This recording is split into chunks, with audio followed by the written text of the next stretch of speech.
How's it going, everybody? I am Kyle from Fantasy Forge Studios, and we are back with session 50 of Adventures in Middle-earth, Wilderland Adventures. It is a big mark. I was speaking a little bit with Spider beforehand, and that's like 2 weeks shy of a year.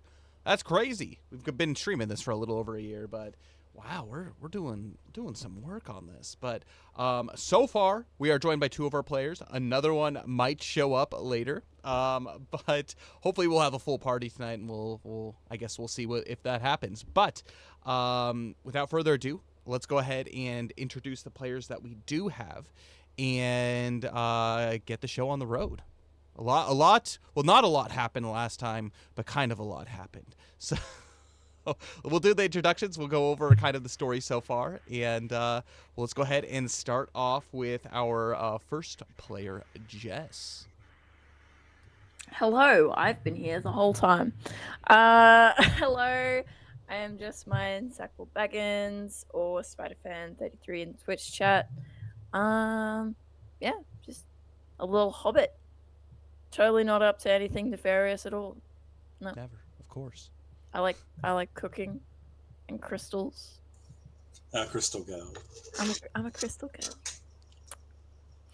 Yes, totally innocent in everything. If you see me snatch something, no, you didn't. Don't annoy the cook, guys. Don't do it. Sticky Bad fingers. idea. That's true. Don't annoy the person who's touching your food. Yes, tricksy hobbits. She'll squeeze lemon juice in your wound. Oh god. And then Y'all are shove never like gonna an let me live amethyst that into down. it. That seems like a mild cut. It's just like open that up a bit more, put a rock in there. It'll be fine. Oh jeez. I was cleaning it. I was saying, water can't be trusted. Water is not safe. Lemons have Yeah. very good cleaning properties. Lemon. Delicious too. Anyway, Just I'm Jess. I mean no harm whatsoever. Absolutely.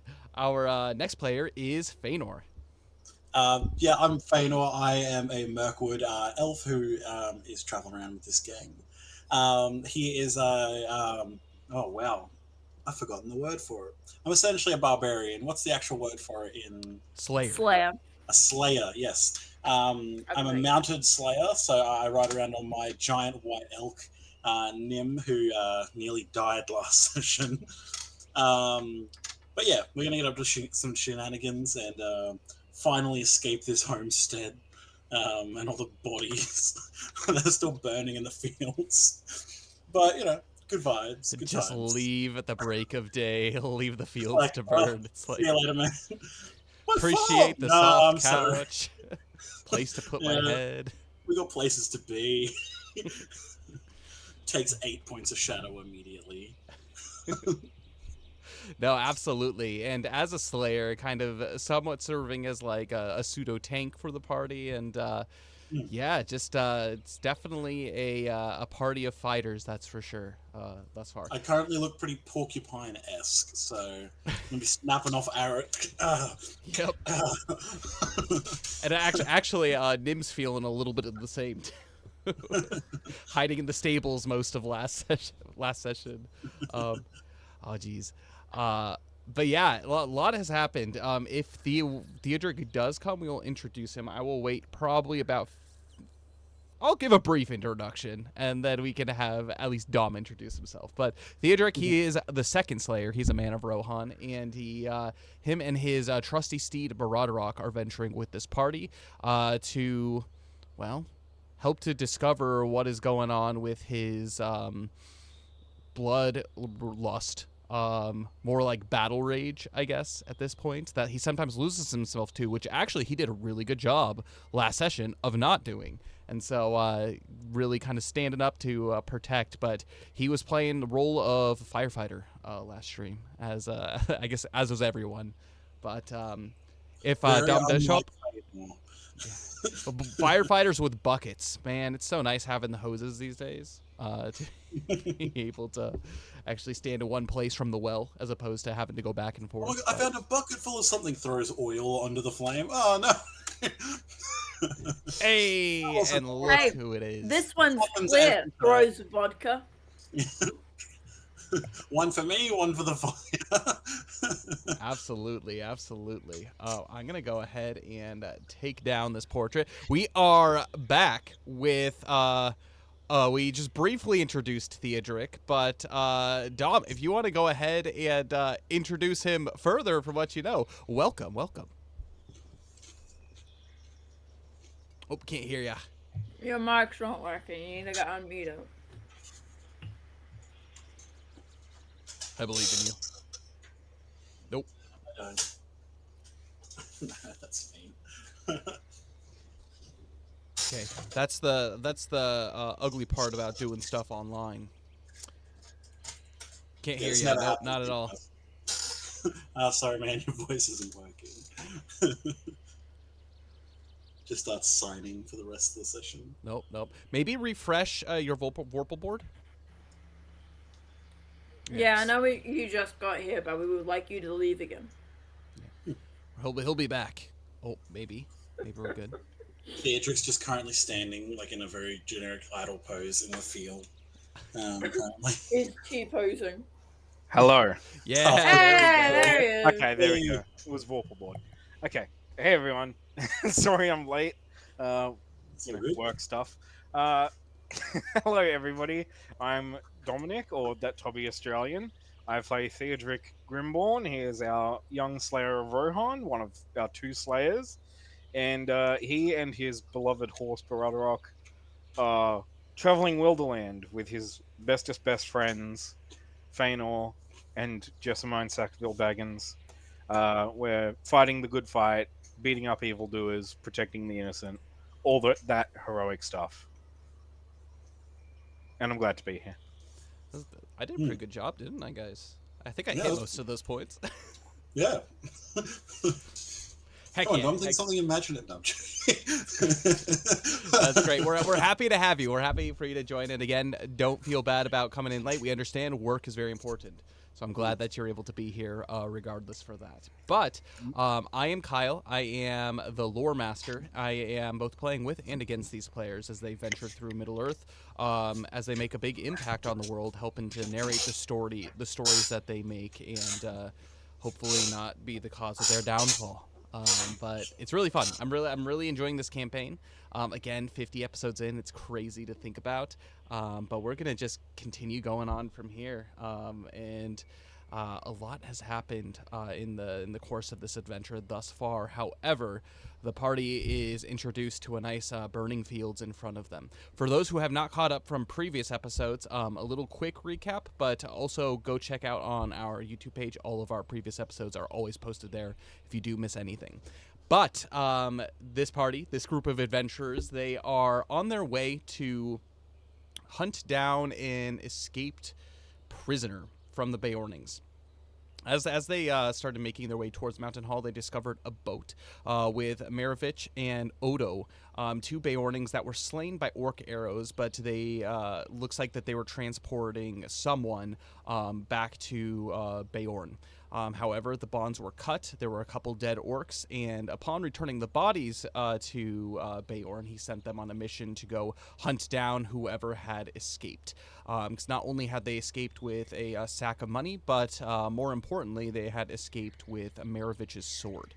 And this was very important. Maravich was kind of Beorn's right-hand man, and so they went off on their travels down south, actually quite skillfully tracking the footprints of this escapee, until they got to a point where they were at some point in the evening, pretty close to just south of the old ford.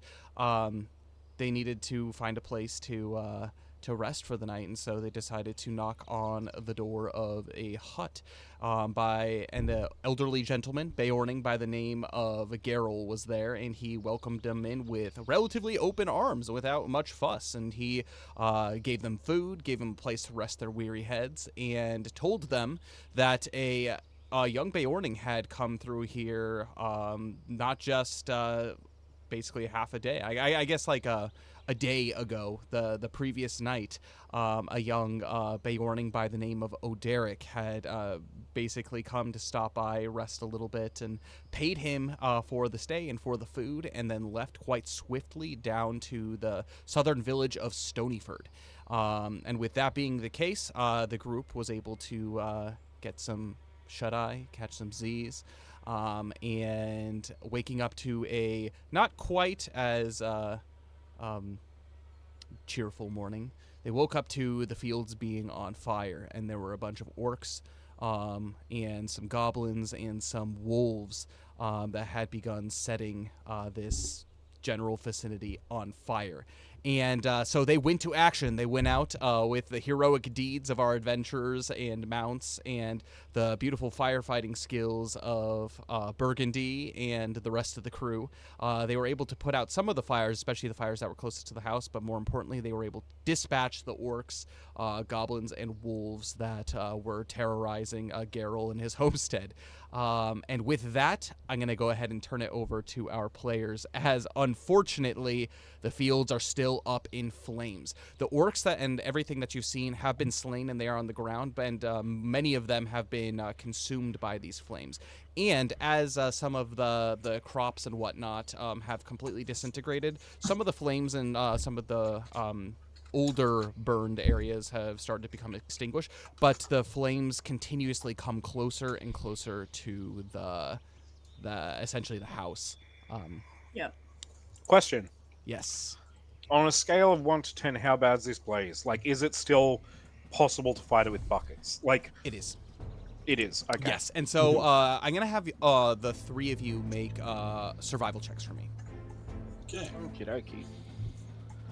Oh, with disadvantage Now- because now I have exhaustion. I want to throw this out there, Fainal. We stole all of your luck because you weren't around to use it last session.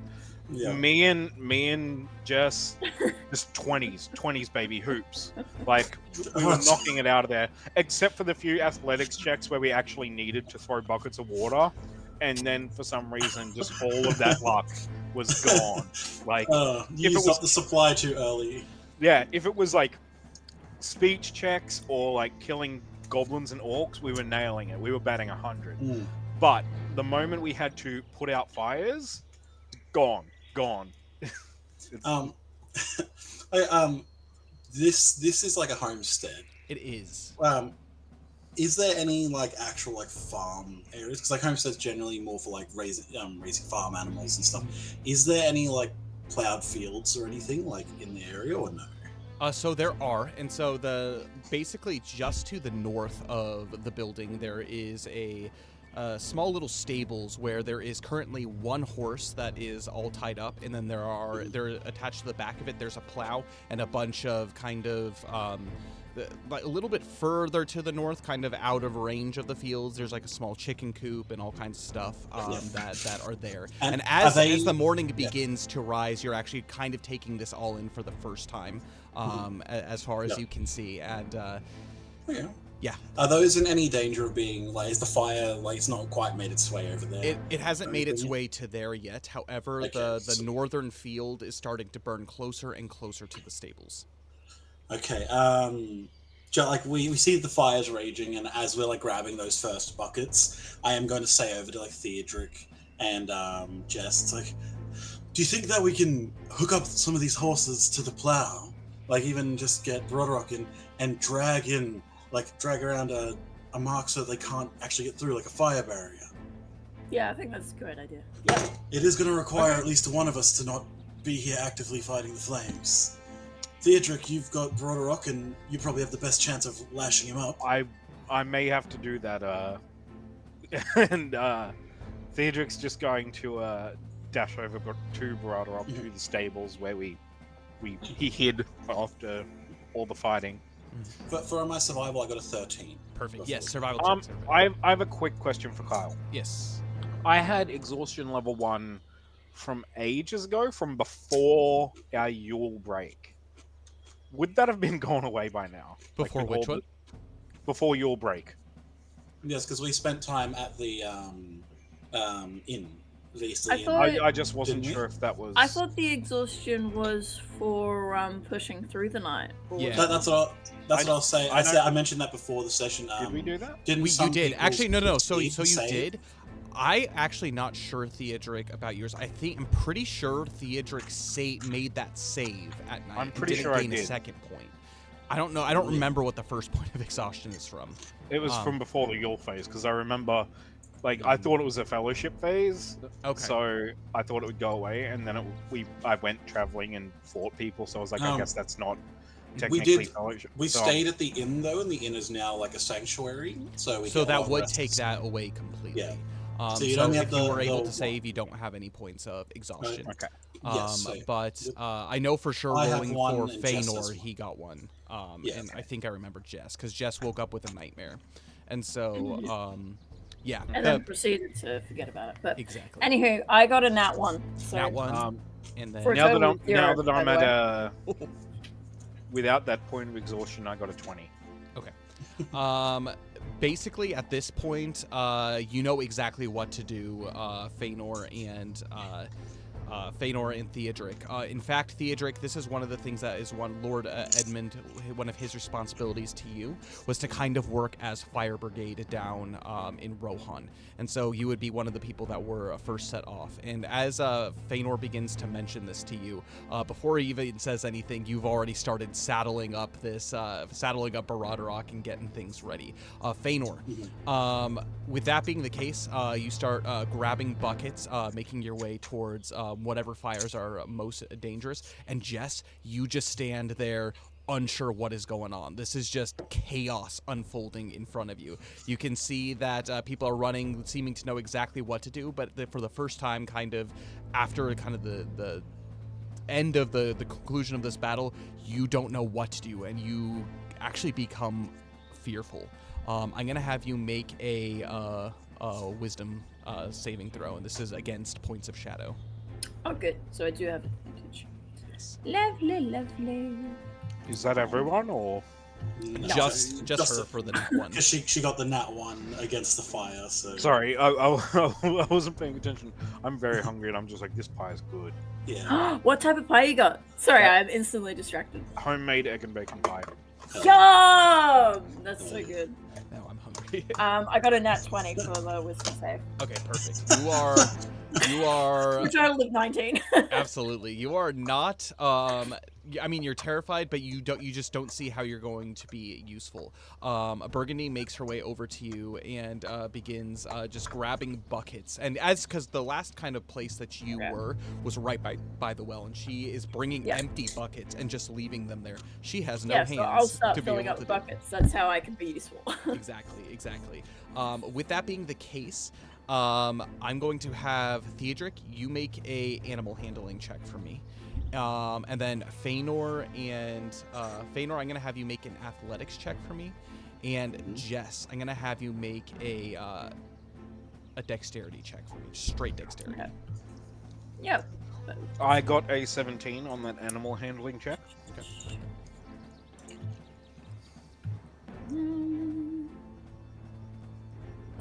Double 17s for a total of 19.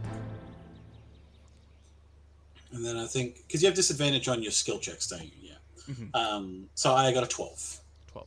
12. Fortunately, as the fire begins to naturally die down as it begins consuming up whatever crops are there, you're able to build a big enough trench to where as it begins to hop the wall, there's nothing for it to really catch. And so you've been able to contain it. And at that point, with the rate that Jess is filling these buckets and Feanor, you're grabbing them with the help of Burgundy and dousing them on the fire. It takes you probably about 30 minutes to completely douse the rest of the flames in this. However, as you stand out and look amongst the fields, you notice that there is pretty bad devastation. There's only a few kind of field patches that have been unsullied, unburnt to a crisp. One of them which being cabbages. And another one being like a mixture of potatoes and carrots. But much of his wheat field and his corn field, both of those, the cornfield was Corns have popped.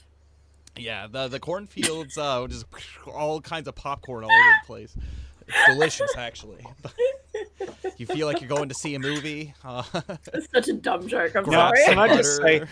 as a side note, my idea, in my brain, when it was like, yeah, Feanor's got all the buckets and he's using them, he's just hanging them off Nim's antlers, so Nim can just carry like 9 buckets at a time as Feanor needs. No, that's great, I believe actually. it. I thought you were going to say I had my spear over my shoulder, just carrying like 4 buckets aside. No, Oh, Nim's you got, do like, that 9 as well, hanging off his yeah. antlers. Yeah, I'm on Man. doing both of those. Yeah, both at the same time. Jess is just filling buckets up like super quick. Yeah, Uh-huh. exactly. Joe comes out and is like, I thought I only owned like 4 buckets. Where did you get the other 23 buckets from? Never mind that. Yeah, In great there's need. about a fourth of the cornfield that is still left. However, pretty much all of the wheat that had been growing has been burnt to a crisp, unfortunately. But you are able to combat the fire, and at this point, Garrow has made his way out onto the porch as he kind of stumbles. He seems quite urgent as he is helping actually Jess with the buckets, and he's hobbling over. You can tell that this is the first time you've really seen him walk. He has a noticeable gimp, and he uses his actually woodcutter's axe as almost kind of like a pseudo cane for him. Actually, no. He has the new walking stick from Yes, Feanor. I carved. Yes. I carved him, yeah. And so as he It's got the wakes up 4 and gets prongs going, at the bottom with like the tennis balls in the bottom. beautiful. The old person, he's like, oh, Yeah. what's going on? He's got immediately older, but he actually is using this a walking stick. He's not using his axe. But he comes out and he can tell. I'm gonna actually have the 3 of you make insight checks for me as you look to him.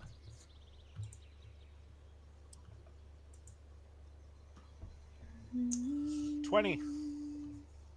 A 6. Okay. Feanor's still out in the fields. He's seeing if he can preserve himself. 17. 17. I'm still rolling disadvantage. Sorry, by the way, 7, guys. not 6, 7.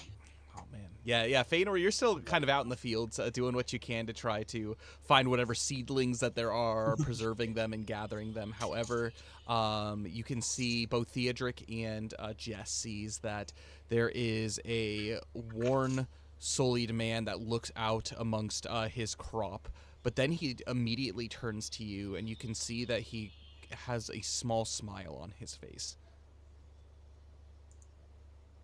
To you as in the 3 of us? No, so Feanor's off, but Theodric Oh. and Jess, you're there kind of by the well. I'm stomping out like the last bits of fire with my Yeah. foot. I'm gonna go up to him and I'm just gonna like place my hand on top of the hand that's on the walking stick, and I just go, Gerald, are you alright? He's noticeably shaking as he kind of has like this small smile. When you touch his hand, it's almost as if he's breaking out of a trance, and he looks down to you and he's I'm happy you're okay. What happened? To put it simply, a goblin attack. And we saw wolves as well. Are you hurt? I'm just sort of looking him over carefully as I'm covered in like gore. Make a medicine check for me. Yeah, like gore and like blackened. My hair's all frizzy from the smoke. Medicine check, he said.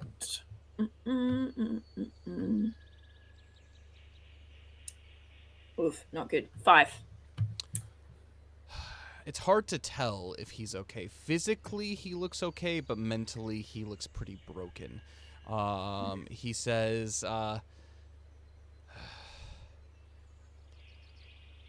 ever since the passing of my wife, these plants, they've kind of been my family, the only family I've had. And he pauses and he says, lately I've had visitors, but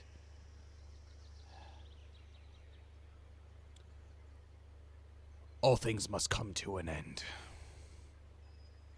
As he kind of sits down on the front stoop, And he groans as he does so. He's still, while sitting, is still taller than you, Jess.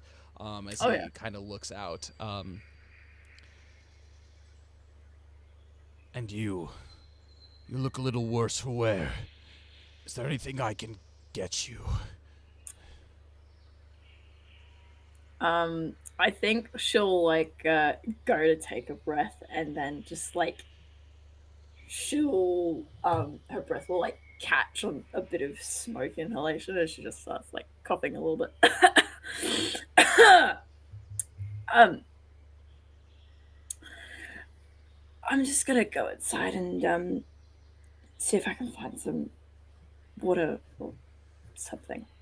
And she'll like reach up to pat his shoulder and just say, "Stay here. I'll be back soon."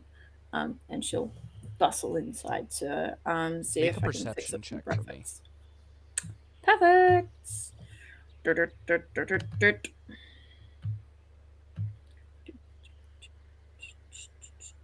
Ah, 4.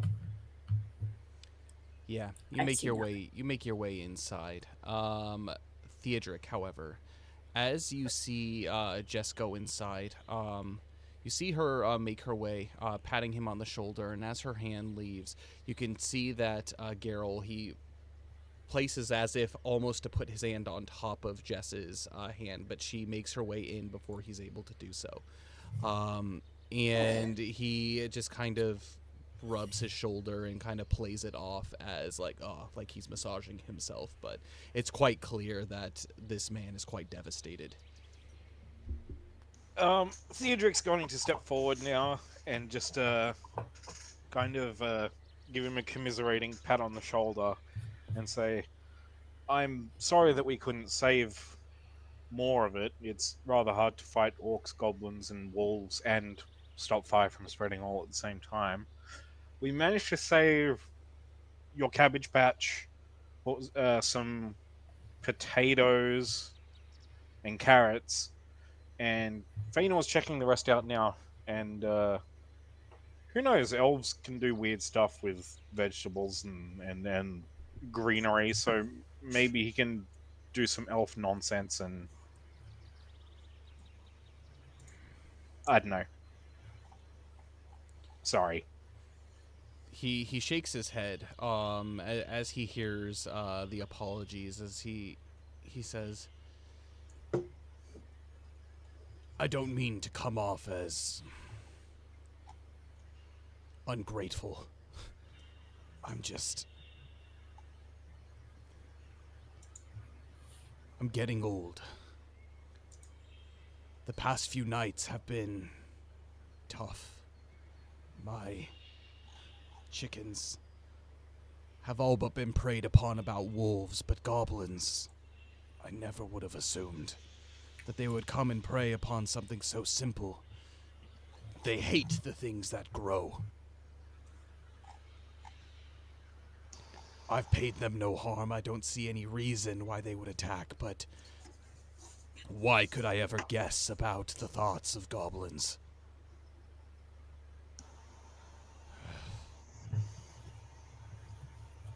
Senseless destruction and pain is all that goblins and orcs really go for, so there is really no understanding their minds. Are you all right, lad? Your companion Jess, she seemed a little worse for wear. Uh, Jess, she's probably taken a couple bumps, but she's made of sterner stuff than I think most people give her credit for. As for myself, I've took a couple of bumps, but Feanor and I are built strong, so we're both going to be fine. If you look up, you see Feanor in the field snapping an arrow off that's like dug into his arm, just like, like just kind of like looking at it and like spits on it, just, like like just like very clearly, just like whatever. Yeah. Just, And like, outside of the smell of smoke in the air and just the general well, mostly the smell and also the beat up, like the sun rises and it's a beautiful morning. almost as if the world just continues on as normal. You see that there are a number of bodies of the wolves and goblins that are still. A couple of the goblins that were in the wheat field specifically seem to have been burnt kind of to a crisp, but some of the bodies of the orcs and whatnot are still laying on the ground as he gets up and he picks up one of the goblin's arms, the one that was closest to the porch, as he begins pulling it off into the wheat field. Who is Geralt? Yeah, Geralt. Okay. Theodric is going to look around. Is there any sort of cart, like even if it's horse-drawn, or There just is. like a wheelbarrow or anything like that? Yeah, there is. Over by the wheat field, actually, there is a cart. There's a number of crates that are on it, but the fire has kind of licked some of those, and it's a little bit damaged, but it's still functioning. Okay. Well, Theodric is going to gently move the crates off the cart, hook it up to Bloodrock, and just fill it with the bodies of the orcs and goblins and wolves. Can we search them for anything? Yeah. Any of the ones that aren't burnt or aren't burnt too badly? Mm-hmm.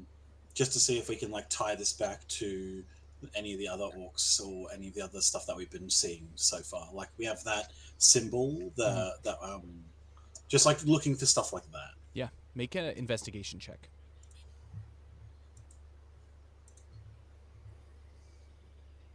I only got an 8. I got a snooze.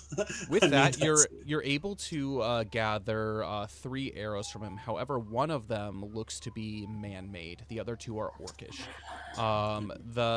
Basically the downside of an orcish arrow is it's a -1 to hit with it, but the man-made is just a regular arrow. You see that one of the orcs in particular, the armor seems pretty cobbled together.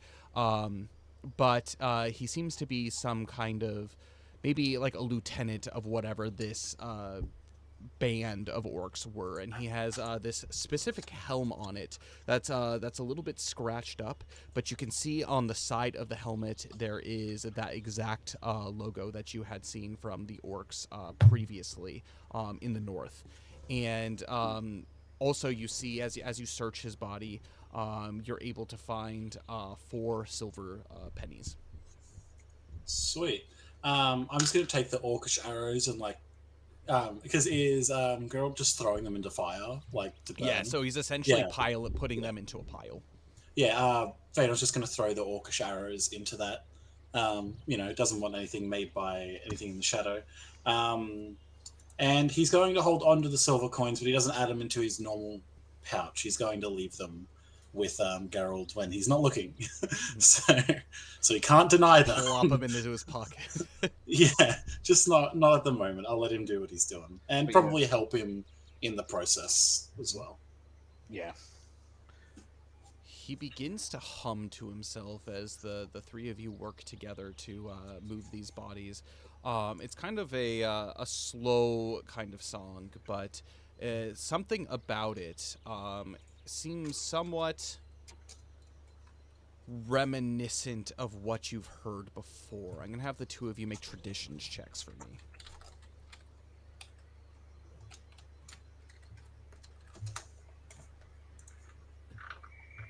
Nat 20!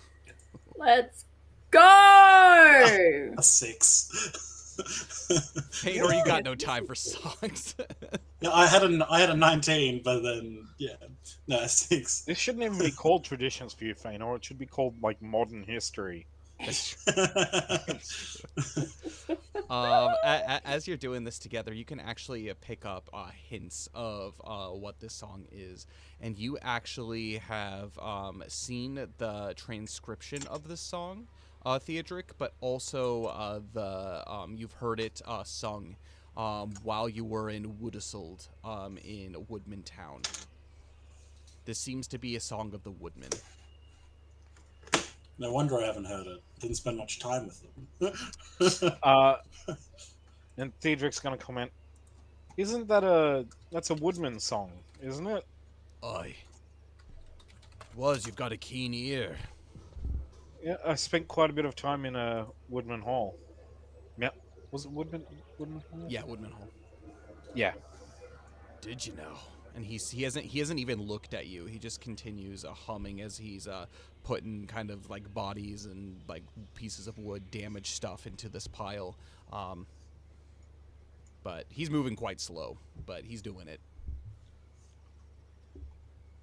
God, sorry, I'm just going through my notes real quick, and 50 episodes of notes leaves 50 episodes of notes. Yep. You know, I'm. It's important to keep records. I've been slack lately, but I've still got like over 10 pages worth. Holy smokes. Jesus. You have been slack. Yeah, no. This whole half of the book. Okay, wow. Hot dang. You know, I just have the notes section in D&D Beyond, and I just put the dot points of important stuff, like people's names. What? I don't. Oh my god. What? Okay. I've never noticed that before. Wait, no, yes I have. That's where I've got my points of shadow. Anyway, Theodrix, just as he works, is not trying to he's not trying to dig into anything, he's just trying to make conversation. But he's just like, yeah, I spent a decent amount of time at Woodman Hall. I was, you know, spending time with Anglemar, the leader of them, and learning a bit more about their history and everything like that. It was, they're good people. He makes a couple of comments as you rattle off some of these things, like, "Oh yeah, he's a good guy," and things like, and like kind of like, "Tell me about the places you visited." Like he actually starts to inquire a little bit about some of the things that you did during your time there, but generally speaking, it's hard to tell if he's disinterested or if he's preoccupied. Maybe 50-50, but he's quite perturbed by this whole situation. Okay. So we didn't find anything on the orcs aside from the silver coins and the arrows, yeah? That is correct. I mean, unless you want to look, because that was Feanor who made it. I'll have a look too. Was it investigation or? Yep, investigation. Is there anything specifically that you're looking for outside of just things that are on their bodies, or like the typical things? I'm not sure if it would be investigation or not, but just like general tracks of where exactly they came from. Mm-hmm. Yeah, like, that would probably be more survival. Okay. Well, I got a 19 on the investigation, but I'll roll a survival as well. Yeah. And the survival's a 6. Okay. So as you search the bodies, as you begin to toss them into the pile, you notice that one thing about this group of orcs is their body seems to be well cobbled together, as if it was actually forged. Someone that has actually decent skill has done this, and while the armor isn't like the armored suits of like some of like the armies of like men or elves or dwarves, it does seem uniform to the other orcs that are there. As you look at their faces and kind of their expressions, they seem to be contorted almost in like this just grimace, the sneer.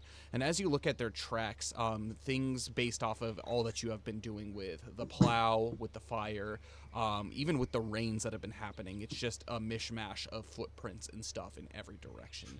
The only thing that you can tell is that they did come from the north, which is where the wolves initially attacked, and they also came from the east, so kind of in the direction of Mirkwood. None really came in from the south too much, and none actually came in from the direction of the Anduin. Just a quick meta question. Mm-hmm. Are we on the map where Jessamine's token is, yes, or is that an old token? That's currently where you guys are. Okay, cool. Excellent. Thank you. Okay, Theodric's gonna like just note all these down, and he's not gonna say anything right now because he doesn't want to say anything in front of Gerald and like upset him or anything like that. Mm-hmm. But Theodric's got things going on in the noggin that he wants to talk to Feanor and Jessamine about when he gets a chance. For sure. And you conclude this work pretty readily. He is able to strike a torch, kind of get some of the busted barrels and stuff that had basically transpired during the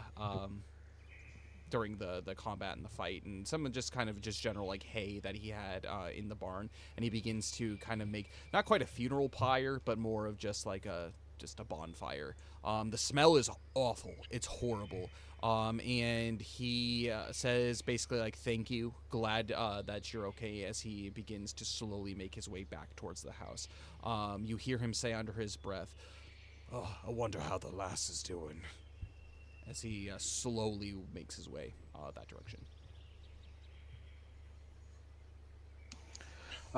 As he's kind of heading off, once he gets out of like earshot, Theodric's gonna just kind of turn to Feanor and just be like,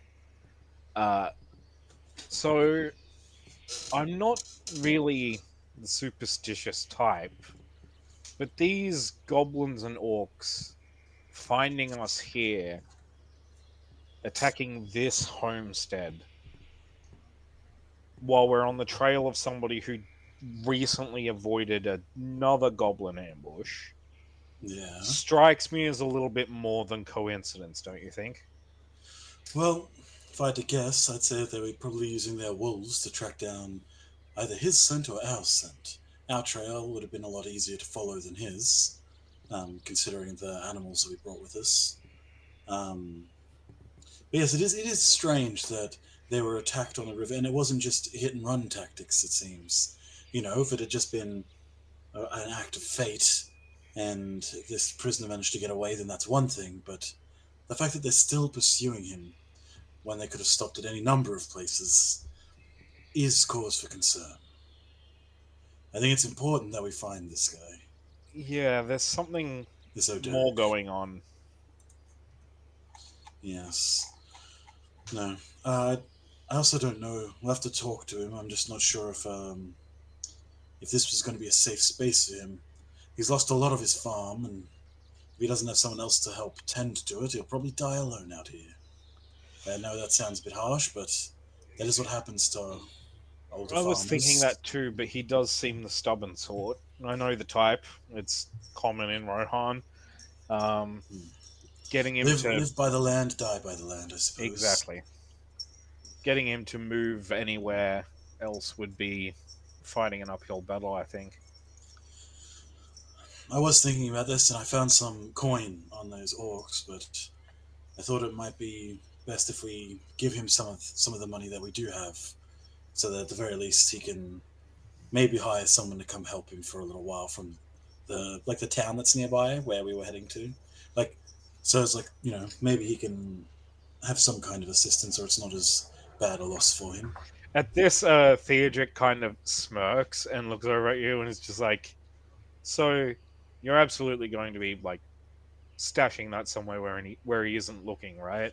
Oh yes, no, it's going to end up in a shoe, or like under his pillow. Oh no, his pillows did look like they hadn't been disturbed in a while. It's going to be somewhere in Ocus, maybe in a cup, something like that, but only once we leave. But Yeah, I he thought the doesn't extra seem like the type to readily accept that kind of help. no, but given the circumstances, we'll write a note so he knows that it wasn't just forgotten. But I think he needs it a little bit more than we will. Oh yeah, and But yeah, conversation over. We've well, but started headed. walking back to the house. Yep. Yeah, as you approach, you pretty much meet him at the door as he opens it up, and he steps aside and he gestures for the two of you to get in. He's like,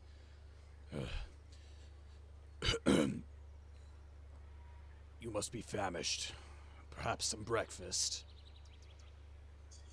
That and a long sleep. I am dead on my feet. "Do come in, come in." And he kind of like gestures for you to get inside. Where are you, Jess? Inside this house.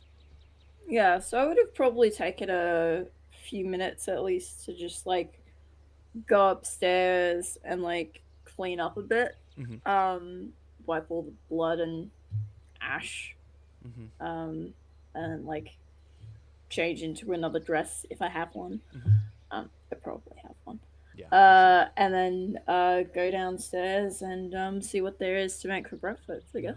By the time you get downstairs, they are just walking in the door. You can see that there is the pan and everything that you had been preparing for the morning meal before you started smelling or hearing something odd outside. And many of the ingredients have already been set out. From the looks of it, it looks like the ingredients and everything that has been stocked on his shelves look to be from his farm. So many of the vegetables are the same kinds that he grows. However, one thing that is different is there is a string up kind of above the there's like a small kind of like little like chopping section, like alcove. There's a string of tomatoes that seem to be up there, very fresh and plump. You're unsure if they're drying, but they are definitely far out of your reach as they're way the heck up, kind of towards the ceiling. But is there a footstool somewhere? Oh yeah, there's definitely some chairs, some stools that you might be able to go and grab. But there's also an entire wheel of cheese that he has kind of sitting in the corner. It's underneath a lid of like kind of like a cake lid almost, and there's some dried meats, some sausages, and whatnot that he has there as well. Are there any mushrooms? Make a investigation check for me. Okay, and I'm also looking for butter. That will be a +2.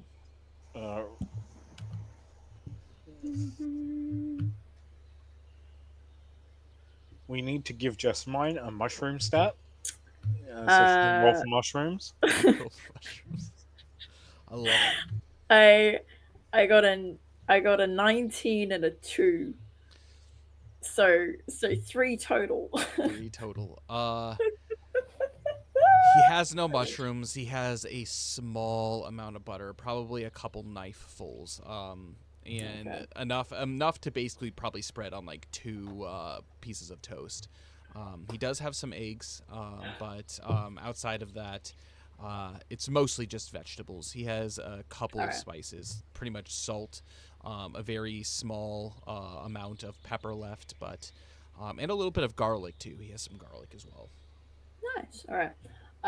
Here's what I'm gonna do. I'm gonna grate the potatoes, and I'm gonna make a hash with those, with cheese, and I'm just gonna like fry up some sausage and some cured meats, and yeah, do fried eggs, as well. As you're cooking, Geralt, he kind of hobbles his way over and he says, "Jess, what are you doing? You just been through hell and back. Why are you cooking? I am more than capable." As he kind of steps in to try to kind of take over at this point. Oh, watch out! It's hot.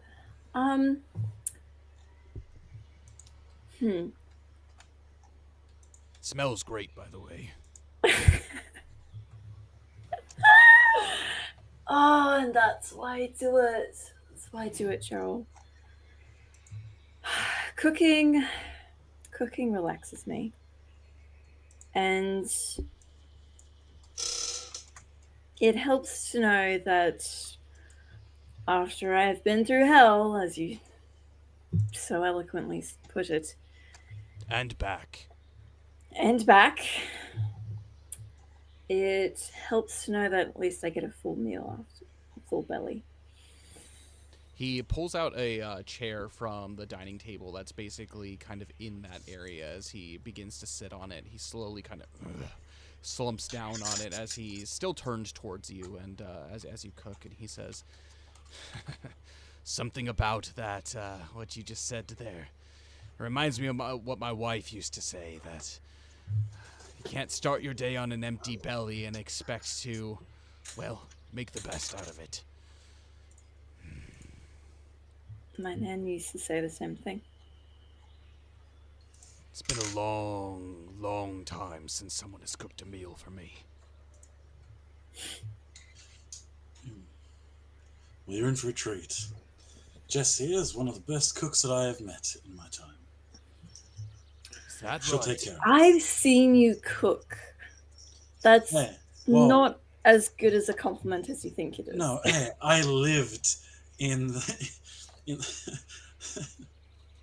I have was never raised as a experienced... noble. I was Okay, raised as like Kyle, the son of a lord. correct me if I'm wrong. Have I experienced like elven food culture? Nope.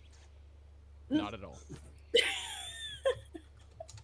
The only thing I have to go off is his cooking. So, like, she's smiling and she's nodding, but like your insight's probably good enough that she's like got a bit of a squint to her eye, and you feel like she's just like going, "Yeah, okay, all right, whatever you say."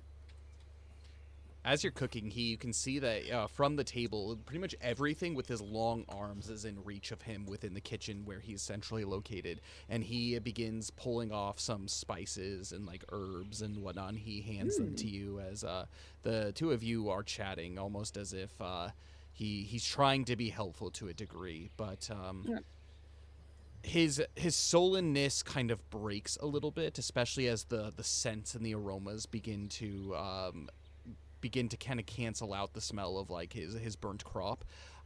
He begins to tell you stories about some of these herbs and when they were planted and whatnot. And he begins to tell you. He says,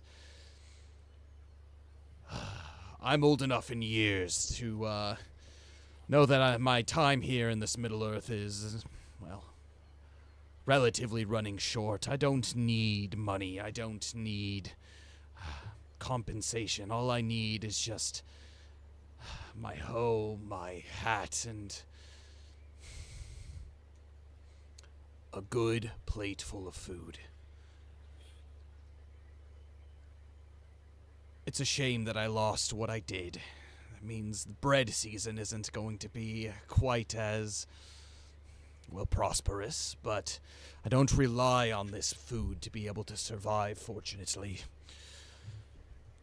It's mostly, honestly, between us, a little too much for me to handle at times. But it is a labor of love, and it's very, very difficult to see it perish as it has. I don't mean to seem ungrateful. I know I say this, but I'm very glad as he looks at, makes eye contact with each of the three of you individually. I'm very, very glad that you are okay. And I'm very glad that you are fierce warriors to be able to fight back such a threat. Not any traveler among the road would have been able to stand up to such a foe. I saw the way they were armored. I saw the weapons that they had. These were cruel orcs, wicked goblins. They weren't mere trifle wanderers or hunters.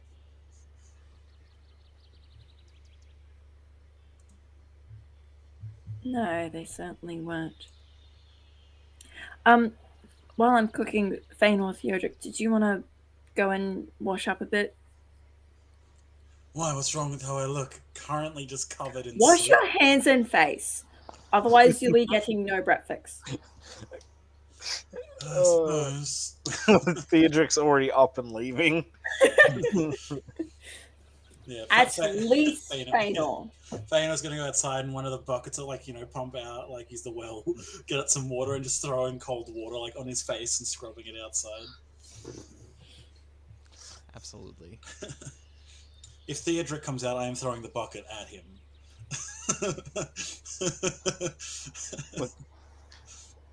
I welcome it. I welcome it. Arms spread as the water just splashes over you. It's a brisk way to start the morning. I even do the L'Oreal hair flick. Wow, you really are worth it. Boys are having a water fight outside. Yeah, it's essentially I don't know. I was gonna kind of like the volleyball matches in Top Gun. Yeah. The morning sun as you're flicking your hair and it's filtering through it and just looking amazing. We come inside and dressed to the nines and stuff. It's great. Geralt, he looks out but then looks back to you, Jess, and he just mutters under his breath, To be young.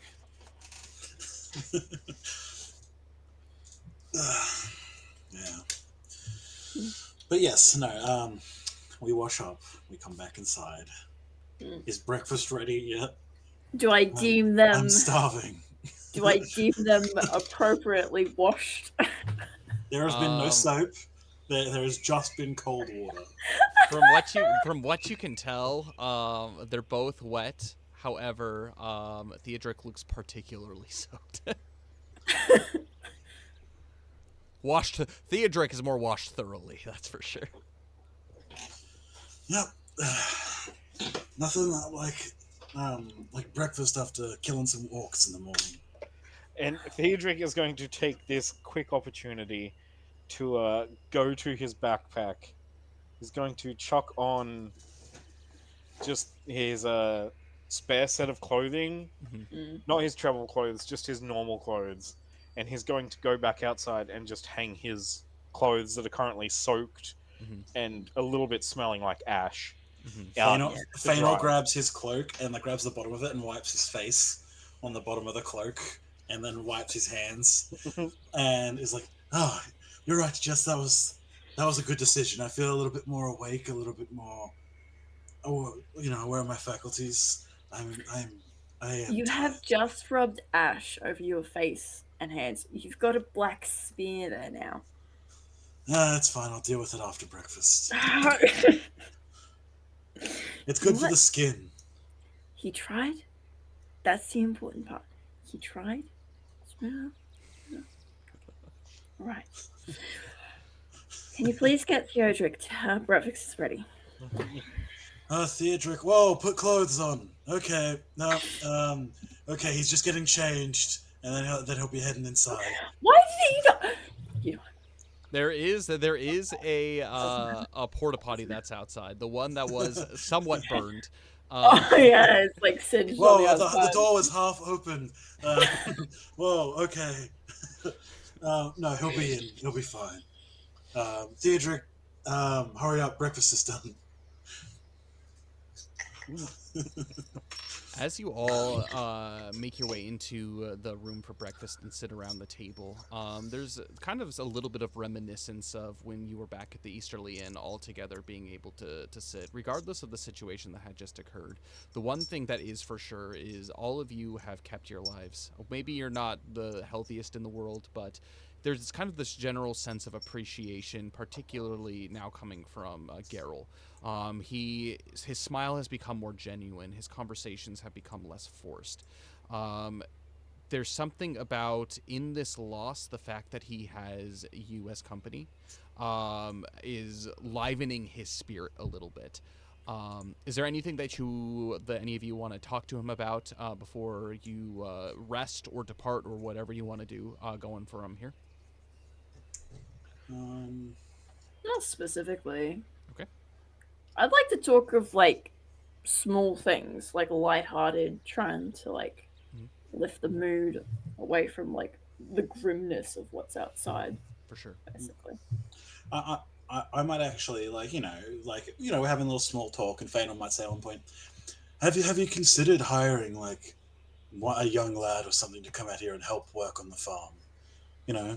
Someone to just earn a bit of coin. You said that you do this a lot for the love of growing the plants and stuff, but I'm sure gesturing to the cane, you're getting older, and I've found that there is great joy in watching someone younger than myself develop a skill and become good at it.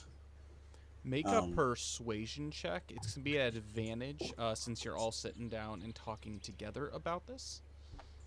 Okay. So I guess it would just be straight.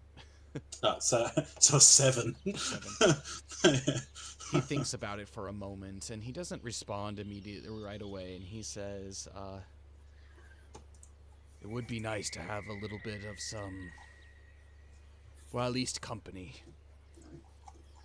I spent far too much time around, and he gestures out the window, with just me and my beasts.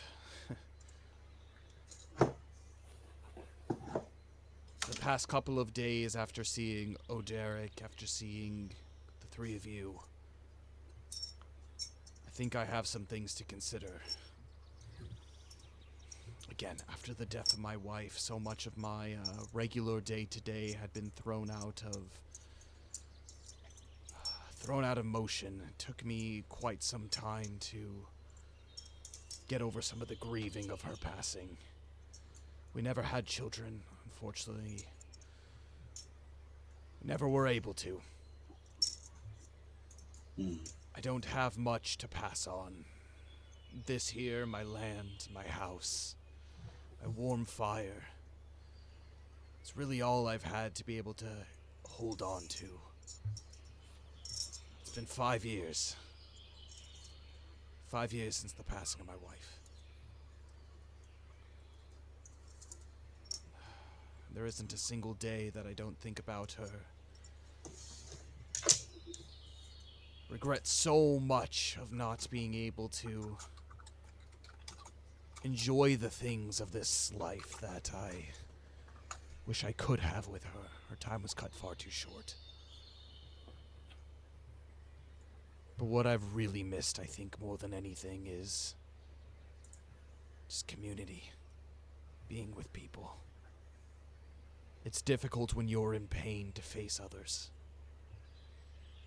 And when you get to my age, the people that you know are either too far to travel to, or they do pass as well. But seeing all young folk like you, it invigorates the spirit to a degree. Sure, maybe it brings trouble, and he kind of like chuckles as he gestures outside. But it's the most excitement I've seen in at least these 5 years.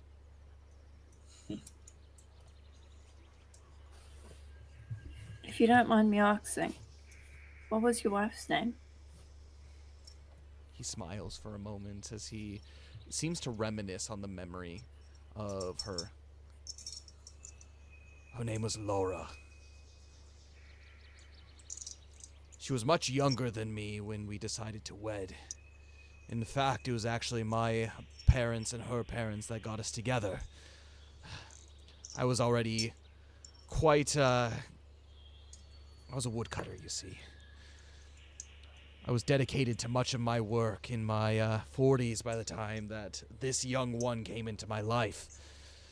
I thought there was no way that it could happen, no way that it could work. First few years were tough. Found it difficult to relate to her and all. But she was a gentle soul, a kind heart. She told me on multiple occasions, too, she wasn't here to be a caretaker.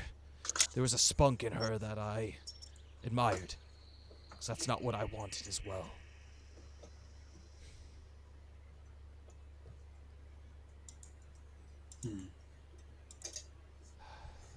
She sounds like a fantastic person. She was wonderful. She was of the woodmen.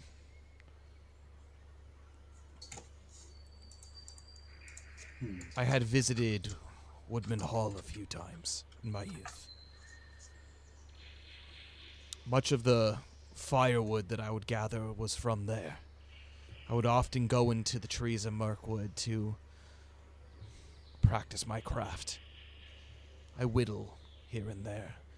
But these hands, these old hands of mine, no longer are able to hold a knife like they used to. But I can still chop some wood. My wife often told me that if it weren't for my woodcutter's axe that I would have no purpose. I was a wandering person. But she gave me purpose. Something that I didn't think about.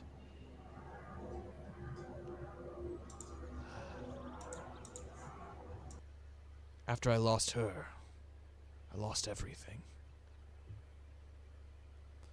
Of course, I started opening my home up to strangers such as yourselves. Some better than others.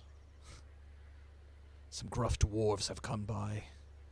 No more than about 6 months past. They barely spoke 2 words to me, ate me out of house at home. That is their way. That is their way. It is. They were curious folk. They spoke in a tongue that I couldn't understand, a dialect that, well, let's just say, they kept looking at me. They kept sniggering. But I saw that there were smiles on their faces, and that was enough for me. Even if it was at my expense, whatever that be. I get it. I'm funny looking. My left leg doesn't work quite right. Well, I guess I haven't taken care of myself as much as I probably should have. Feanor once again busts out his aerobics routine that he's like, okay, so you're going to want to do this, and then one of the same thing he was doing with Boulder. It's like, okay, so here's your workout routine to make sure that you're maintaining a good level of flexibility and mobility. I'm not going to do that, but yeah. It's important to stay limber. I understand. Yes. Yeah, you got to do, and if your legs messing up, you got to do these kind of stretches to, counteract and adapt for. I have a question. Yes. Is Feanor a Pilates girl?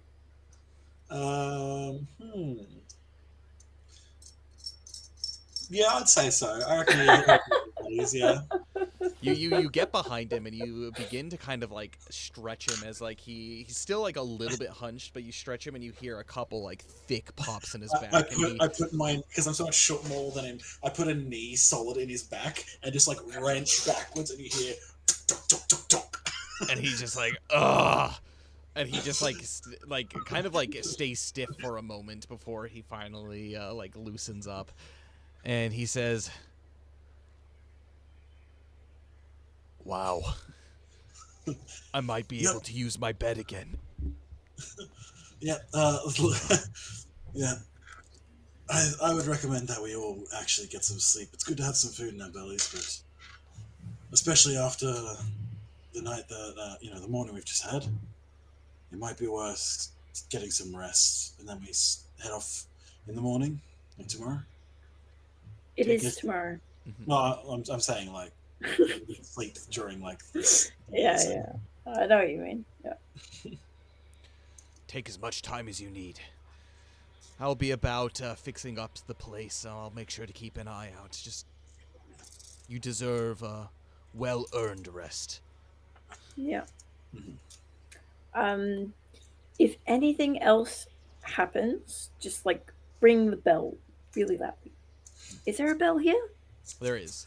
And so there's in the center of kind of like the property, there's a post that has basically like a number of like reins and that kind of stuff, and on it there's actually a cowbell that's hung on the rack too. So he says, I'll make sure to do just that, but don't worry about me.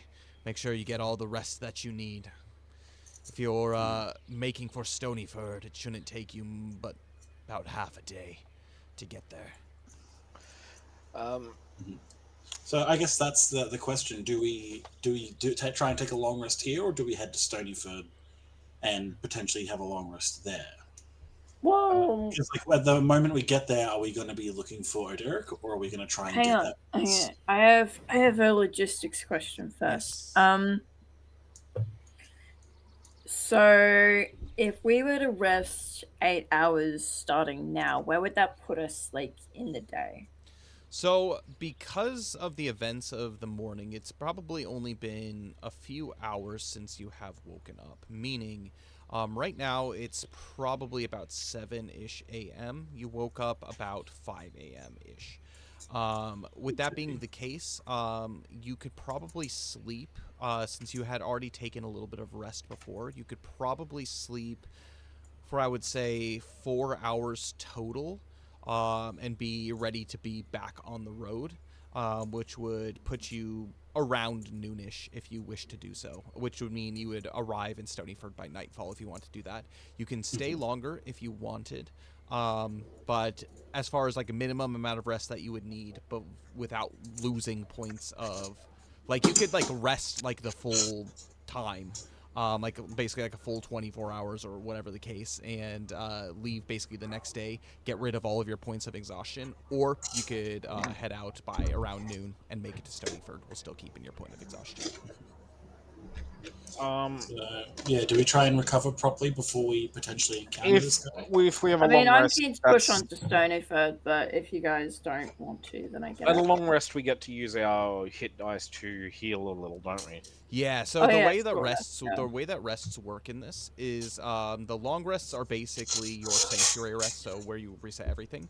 Basically Yep. every single night of rest is like a D&D short rest, so you can spend as many hit dice as you want to be able to heal hit points while you rest during this point. You won't be able to refresh them until basically either the holiday phase or if you've rested at a sanctuary. Okay. I think we should rest for a bit and maybe just make for Stonyford tomorrow. Okay. I guess it comes down to Feanor then. Yeah, you get the deciding vote. And you do also have the other point of exhaustion, so like... And I just want to throw out there, we're a little beat up. Our mounts are a little bit beat up. Yeah, but Well, we'll get our hit dice even if we only do 4 hours. Yeah, if we do the 4-hour rest, we don't recover from our exhaustion, but you will be able to do your hit dice as you want. Yeah. Okay. I think that might work because my goal is to hopefully not have to fight Oderic. He seems like a nice enough lad based on what Gerald's been saying. But if need be, I feel like the 3 of us would still be able to, once we've healed up a little bit, even with like the exhaustion, because that doesn't affect our attacks till later levels, right? Mm-hmm. Yeah. So I feel like, we get some rest, we heal up, and then we head off, and we'll be fine. Yeah, I think it's 3 points of exhaustion. I think it's 3 points of exhaustion before it starts affecting attacks. Yeah. So. Yeah. So we can do that, but before we do take our nap, Theodric is going to take a moment to look after, to check on the mounts, to check on Burgundy, Nim, and Baradrock, because they all took some damage during the fighting. We're gonna remove some arrows, patch them up a little bit if we can. They are wounded, not so much to the point where they're like struggling too much. The one that you have to spend the most time on is for sure Nim. Nim has a number of arrows, particularly in basically the side, as if like you were shooting into the broadside of a barn. It does have a couple spear wounds as well, but nothing that you couldn't temporarily patch up before you can make kind of longer rest. And so with that being the case, he would still be able to go forward with that. Well, I would assume that Feanor would probably help a little bit with that. Yeah, but Geralt actually is a decent amount of help too. You can tell that he knows his way around basically livestock. Obviously, a deer is not your typical livestock, but he's wounded enough, and Geralt's gentle enough where he actually can spend some time while you are sleeping to be able to help with the patching up of the animals as well. Feanor is going to say, I like the fact that, Nim's my companion, but sometimes it's like he glows in the dark. He's like a giant white target in the middle of the night. Sometimes and looking at Nim, sometimes I feel like you're choosing to do this to me. He lets out one of his elk bellows. Very loud. Oh, yeah, no. Very high. Yeah, shut up. No, you're in trouble, mister. If you guys want to go ahead and use however many hit dice that you want to, you guys are level 4, so you have 4 hit dice for this adventure to be able to use as many as you want to. I have another question. Hit dice, do we get half the total when we take a long rest? No, you completely refresh them when you get a long rest. Perfect. Yeah, okay. So you can spend as many as you want until basically the long rest happens. Use them all then. Okay. And the way that you would do that without, I don't recommend hitting the short rest button, especially if you have weird different HP than what your normal class would be. You could just roll your hit dice on like your roller and then just heal them up and then just heal up. Okay, wait, how do I do that? Just go to your you would go in the bottom, I think bottom left corner. There's the option to just choose your dice. I think as a Slayer you get a D12, and so you can choose however many D12 that you want, and then just roll those, and then you just heal that. Plus your Constitution modifier for every one that you spend. Oh yeah. D12. Okay. Yep, perfect.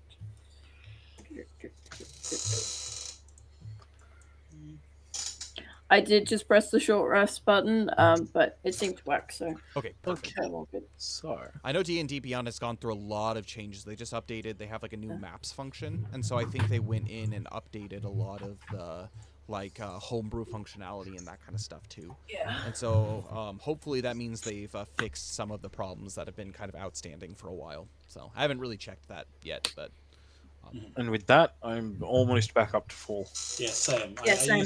used 3 of my 4, but Yeah, same. I'm back up to 35 HP. So. I used 1 and I managed to get a 12. I rolled a 1, a. Oh well, 4, fancy pants, Rich McGee over here. If you want to go ahead and roll for your mounts as well, each of them. So Baradorok has a D12, I think, for his, and then Nim will have a D10 for his. Are you going to roll for Burgundy? Because she is her own horse, after all. She is. I can roll for her. She's got a D8. How many, though, hit dice do you want to spend? What is she on currently? So currently, I think she has 2 hit points. Let me double check that. She was running pretty low, but she doesn't have a super high hit point total. Burgundy is... Okay, she's actually 8 of 16, so she's half hit points. Oh, okay. How many She hit has dice a does she have? +1, 2. She has 2, and she has a +1 to her constitution. How many hit dice? Is it a D6 or a... It's a D8. Oh, okay. Roll 1. Okay. How many hit dice would Baradorok have? That's as a large. Baradorok horse? is tied to your level, so it's going to be 4. Oh, okay. Yeah. Yeah, and how much HP was Nim actually on? 'Cause... Nim has 18 total hit points. Okay, and how many is he currently on? Nim is currently at 2. Everyone was on 2. Yeah. I was on 2. He was on 2. Okay, that's fine. Burgundy is up to 12 of 16. Do you have Baradorok's written down there? Yep, Baradorok's at 7. Sorry, I actually just can't access Nim's stat sheet, because it was just like a link to an image. So, Yes. but it's fine. I'll just roll the things out if I have a sheet pulled up right now that I'm What's his keeping track of constitution? everybody's stuff. Fire? His constitution right now is a +1. Okay, sweet. I'll just finish doing the math and then. Okay, Baradorok is now Okay. up to 19. He's back up to max HP.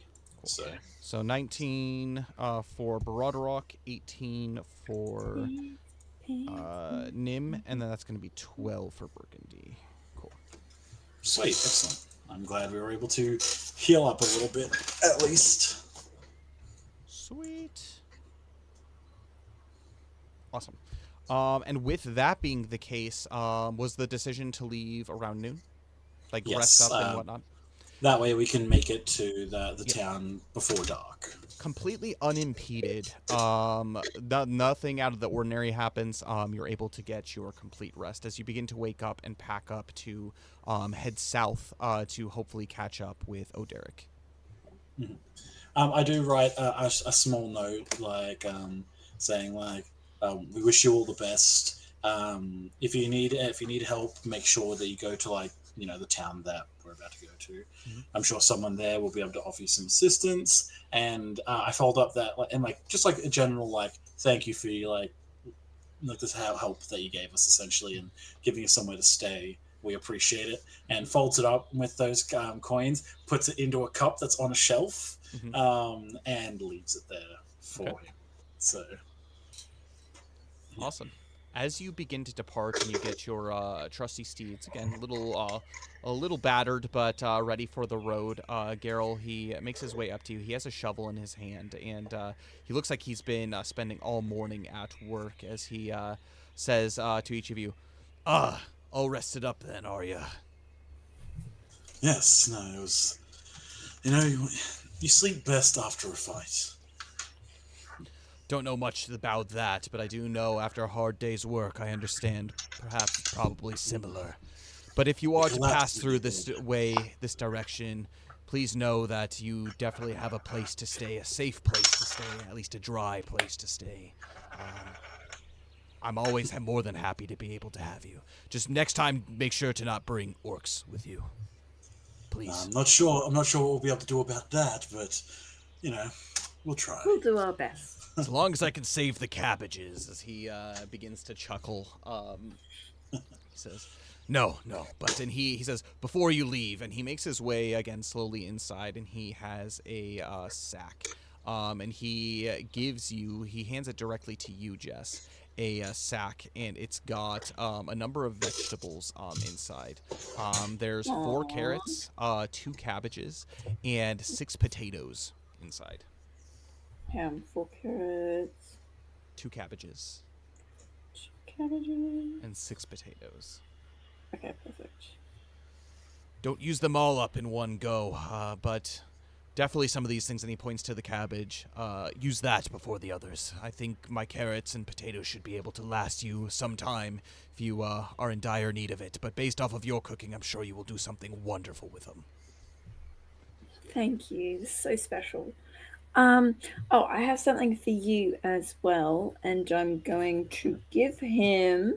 Before you even show him anything, he's like, no, that's too kind. It's his whole kind of rejecting thing back again. Gerald, please, it would mean so much to me if you took this. Fine. What is it? It's like a poultice to help with like arthritis and stuff. How do I use this? Is this what the kids are using these days?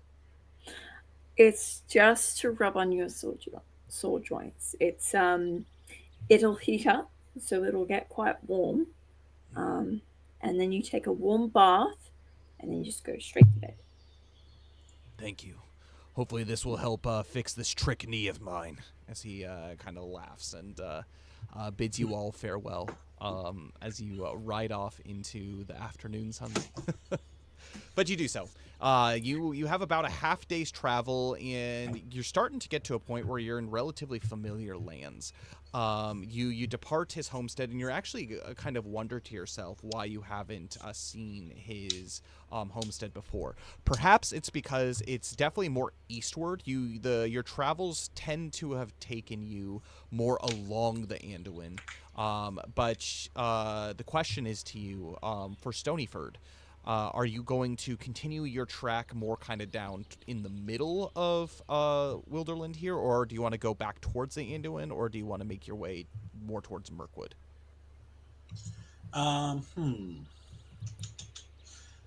The road that was like kind of like along, like that the homestead was along, which I'm assuming is where Oderic was. Where does this main road like branch off in different directions? Like, what is it? There's not really a road. You can tell that maybe in the past there might have been, but it seems pretty untraveled. Based off of what you've heard from Geralt, there hasn't been a ton of company, meaning a lot of people haven't made their way this way. From what you've known in your experiences of traveling, the main road actually tends to be within eye line of the Anduin. Well, that might be our best bet. We don't. Just don't talk to Theodric about it too much, but I'm pretty sure he's terrified of the Mirkwood. We didn't have great experiences in there, but it's just a wood. But it's too many spots for orcs and goblins to hide at the moment, and other undesirables, so it might be worth taking the main road. Yeah, that's one thing to note is the further inland, more inland you go away from the banks of the Anduin, definitely the more tall grasses there are. This is quite different from north of the Old Ford, where it's more wildflower pastures, and there's some lightly wooded areas that are there as well.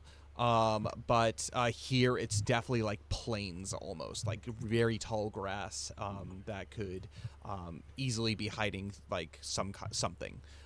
So you have definitely much better sight lines if you do go towards the Anduin. That's another thing to notice. Yeah, that's probably the most important thing, and yeah, that's what he's going to do. He's going to make you like that's what I'm suggesting. What do you guys reckon? Yeah, further towards the Anduin sounds like the way to go, honestly. Yes. Feanor, I'm going to have you roll a d12, and it's going to be at +2. Okay.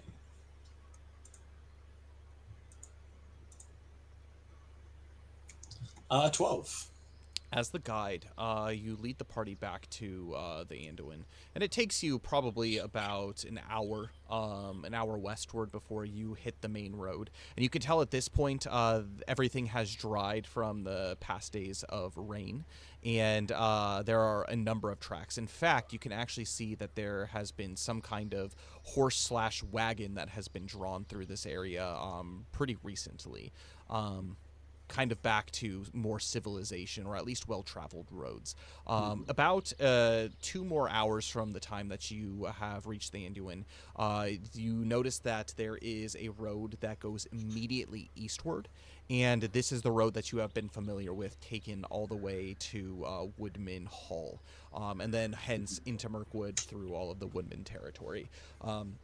However, there is a signpost that is actually looks relatively new and not even cobbled together, like pretty like well taken care of. You can see that there in the one direction going eastward is a sign that says Woodman Hall. Kind of more in a diagonal direction, we're pointed south. There's no road there, but it says Woodman Town. And then southwards you see a direction that says Roscabel, and below that in a much smaller little sign, it says Stonyford. As you continue southward, you can see that the cart and the horse footprints have actually turned east and made their way back towards probably the Woodman settlements at this point. Oh well, let's head over to. I'm just gonna ask because Feanor, like in his backstory, set up that he traveled a lot, like kind of in and around this area, never like directly to like Woodman Hall and stuff in his past. Mm-hmm. Would somewhere like Stonyford like have been somewhere he's been before? Um, Yeah. you may have heard of it. You may have passed by it. From what you know of it, it is, and actually Jess might know this a little bit too. Jess hasn't visited it, but Bayorn had talked a little bit about it as he was escorting her down, basically down south in order to get to Tyrant's Hill, before he made his way back to Stonyford. But from what the two of you know about Stonyford, is it's basically it's a sleepy town. It's just off of the Anduin. There's no more than like 60 people that live there. It's a pretty small settlement, and it is the furthest south settlement of the Bayornings, but it is not necessarily known for anything in particular. Meaning, Feanor, if you have stopped there, it probably has not made any much of a lasting impact on you. Probably like a passing through on my way to somewhere else, kind of. Yeah, it's off the main road, but outside of that, there's not actually from that. There's not a lot south. Outside of within Mirkwood. Basically, there's a lot of nothing between Stonyford all the way down to Rohan. It's pretty much just barren land all the way down. Okay. At least unsettled land. Well, our quarry is in Stonyford, supposedly, so that is the direction I would be leading us. And you continue on. The roads and the day is quite beautiful, and by the time you begin to start rolling into a small town that you see on the horizon, you're reaching probably at this point about 6 to 7 p.m. and the sun is setting. It is very slowly setting behind the mountains, but the daylight is still upon you. You probably have about another hour and a half of daylight left. And as you roll up on your horse, pony, and stag, you see that in front of you a kind of a sorry sight. It's not just a small town that you can see slightly lifted. Half the town is like down, and then half of it's elevated. Like one kind of part is close to the Anduin, and then there's a little bit of a raised part. And there's basically like one road that goes through and up on the raised part before making its way back south. But you can see that there is a barrier. It's not a palisade, but it's some kind of barrier that has been used with basically makeshift lumber and twigs and crates and whatnot. And there's a few kind of like spiked logs that are in the ground that are kind of facing in towards the road. And there is a small tower, probably a tower that has a ladder that could fit one, maybe two people up top. And as you approach, you hear a voice that says, "Oi! Announce yourself, strangers." And you see a man standing up top. He has light scruff. He looks to be in his like mid-30s, and he's carrying an axe in his hand. There's a bow strapped to his back. Hello, friend. My companions and I are just wanting to stay the night in Stonyford. We have some business here, but nothing that can be done with the failing light. We're just travelers on the road. Ah. As he looks kind of at all of you intently, he says, "Well, you see, strangers we don't are not welcome to our homes unless you do have business here. Well, you must move on. Woodland Hall is but a few days' travel east of here. Doubtless you will find better hospitality there. We have suffered enough sorrow in recent days, I beg you. Just please leave us in peace." And you can see that he's tightly gripping his axe that's in his hand. What's your name, friend? Yes. Who's asking? Jess. This is Jess of mine. My companions and I are actually friends with not only Ngulma, the leader of the Woodmen, but also Bjorn himself. So Is when that we have so? business, yes, we mean no harm. We're just looking for a dry spot and then to ask some questions in the morning. Make a persuasion check for me.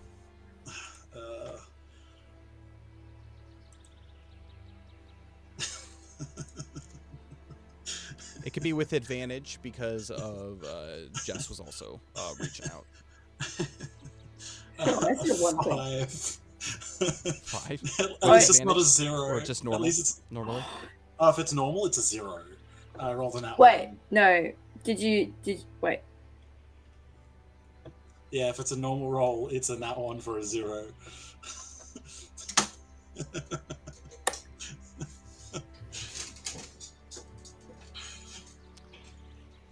I haven't seen the likes of you here. Unfortunately, Stonyford doesn't have much to offer for the likes of you. Your name is Jess, and what is your business here? As he seems to be just like almost like scared of you. Okay, Yeah. Theodric I'll gesture to these two to like. I'll just do like a wave down hand motion. What's your name? Wilfred. Wilfred. That's a fine name. Is it? My mom thought so. I imagine she did.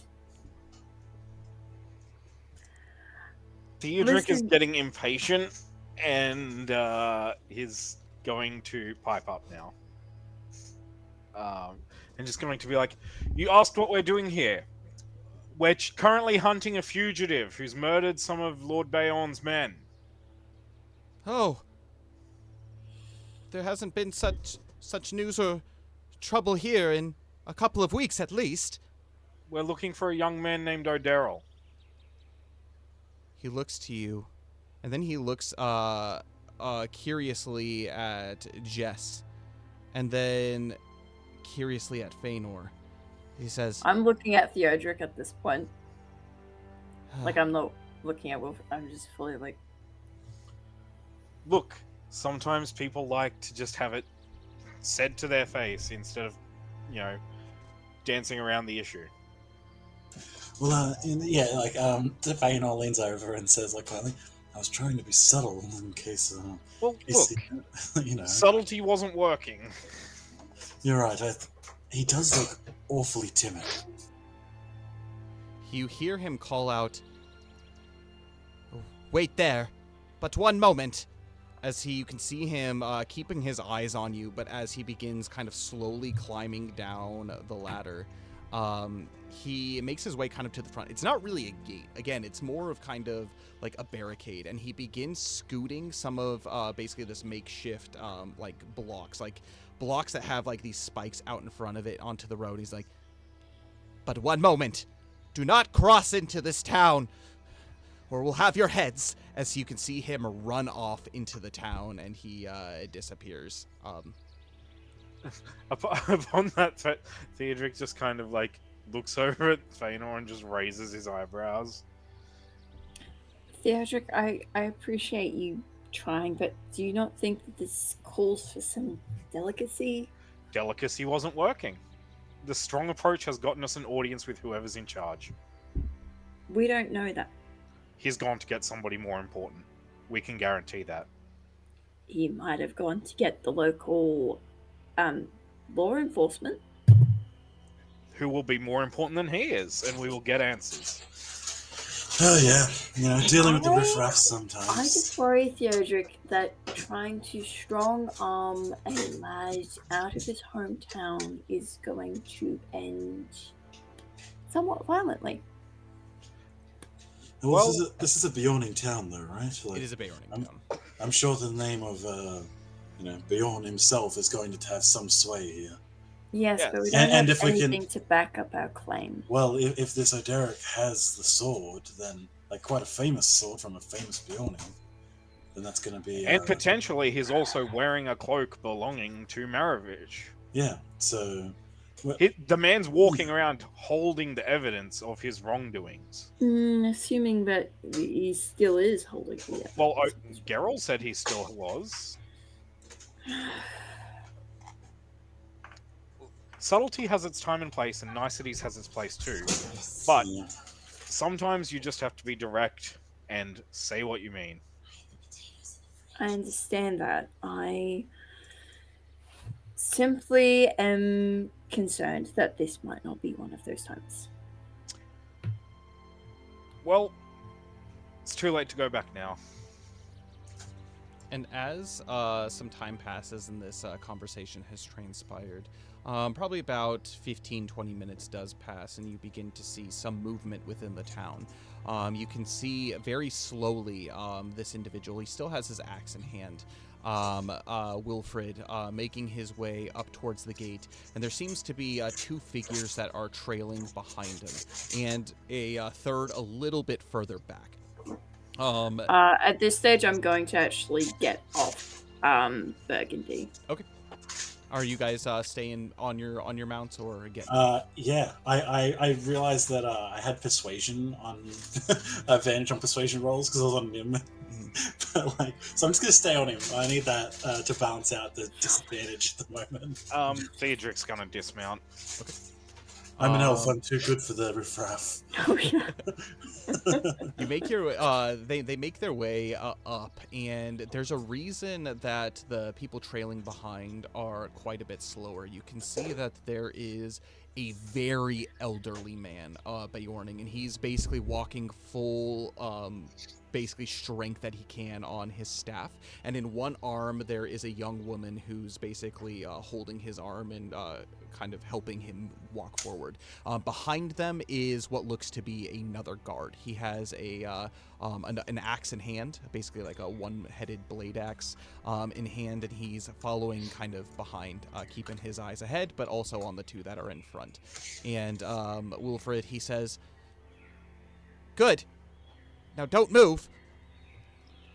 And he begins to remove the blockades that are in front of the town. And I've got my hands up at a very non-threatening gesture. Mm-hmm. And the group arrives, and you can see that this woman, per se, she doesn't have a friendly look on her face. She has more of a kind of like a scowl. And the old man, from the looks of it, you can tell he's speaking, but you can't hear anything of it. And especially as he gets closer, it's just his mouth that is moving, just kind of muttering. And then the guard is kind of comes up to the side and behind and says, the lady turns to you and she says, So, you said you came seeking the murderer Oderic, is that correct? We don't know if he's the murderer. He's to be tried by Bayon. He was on his way there to be delivered, actually, by Merovich himself. So, and Well, actually, it would do you good to know that he is out of our hands. We sent him upriver 2 weeks ago. 2 weeks ago. well, yes, that's. And why did you send him upriver, if we may ask? You said you came inquiring about him. I would assume that you knew. Actually, no, we didn't, because Merovich never made it back. She looks confused and she says, "Excuse me, what do you mean by that?" Merovich was slain, his cloak and his sword were stolen, and we have. When we were talking to Geralt, he said that he had like a cloak and something wrapped up, didn't he? Mm-hmm. Yeah. Yep.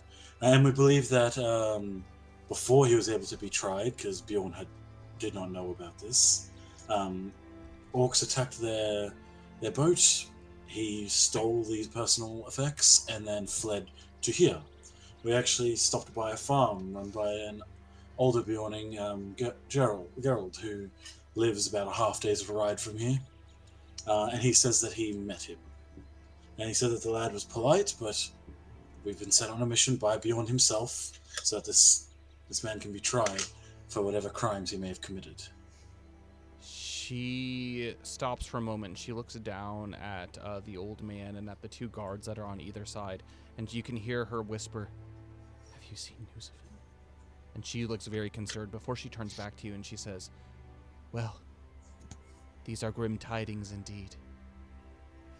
Oderic, this man that you're searching for, he is a murderer and a kinslayer. We thought by sending him to the Carrick for judgment, we were done with this evil. And you tell me that he comes making his way back down south, back into the very place he's been exiled from. Tell me, what sense does that make?" Well, that's the thing. We weren't sure. We did not know the crimes that he had committed. We thought perhaps he had someone, a relative, someone that he knew, someone who might harbor him, someone whom he might be able to pawn off whatever, like a fence to pawn off whatever effects that he may have stolen. Make a persuasion check for me. Cool. From what that's perception. Gerald was telling us, he Okay. wanted nothing more than to go home. 7.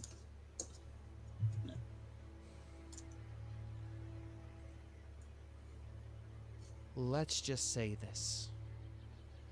We haven't seen any sight of the Kinslayer for some time. If what you say is true and he has made his way back into the city, then nobody is safe. Come, follow me. We must speak somewhere in private. My name is Ava, by the way. And this, and she gestures over to the old man. This is Heartwolf, my father. He's head of this town, but it's been some time before since he's been able to truly rule with the power that he used to. If you have anything to say to him, you say to me.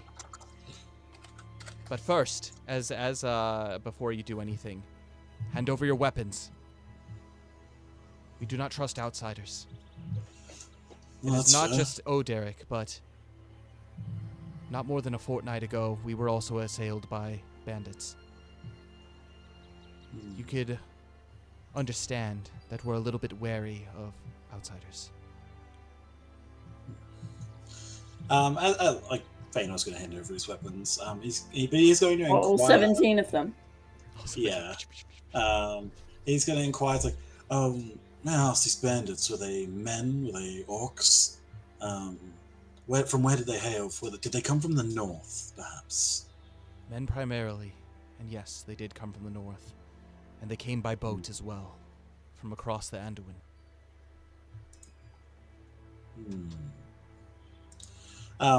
Like leaning over to like Jess and Theodric, he's like, why do I have a feeling that this is some of Viglin's men? which is the king in the north, the dude who Megalyn was going to like take us to. Yeah. Well, Jess wasn't there for that, but yeah, this. No, I've heard the name before. Yeah, but I feel like this might be the Vigeland. work of Vigeland's men, traveling downriver to raid and pillage. You said there was mostly men. Like, speaking up again, were they accompanied by orcs and other darker creatures? Not from what we could see. It was just a few brigands here and there, and the boats. Fëanor is going to pull out the helm that we have that has that symbol on it, like the design that we've been using to identify these different orcs. It's like, did any of the men happen to have? Does this symbol mean anything to you? Have you seen it before? And he's going to like show it to her. She examines it for a moment. She takes it into her hands and she looks and she hands it back and she shakes her head and she says, "Not particularly. We were able to repel the attack. Not before they had completely dismantled and burned down our palisade that we had surrounding this place. Few bandits here and there have come, but we've been able to deter them. But they took out many of our men before we were able to send them back from whence they came. We just find that it's only a matter of time before they come again. And especially now that we're down many of our fine warriors.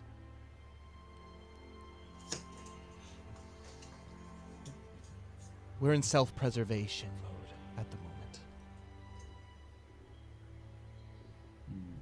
Now, please, hand over your weapons." As she, essentially Wilford and this other guard are taking basically everything from you. With that being said, are you, all of you, I know Fëanor is, but are all of you handing over your stuff?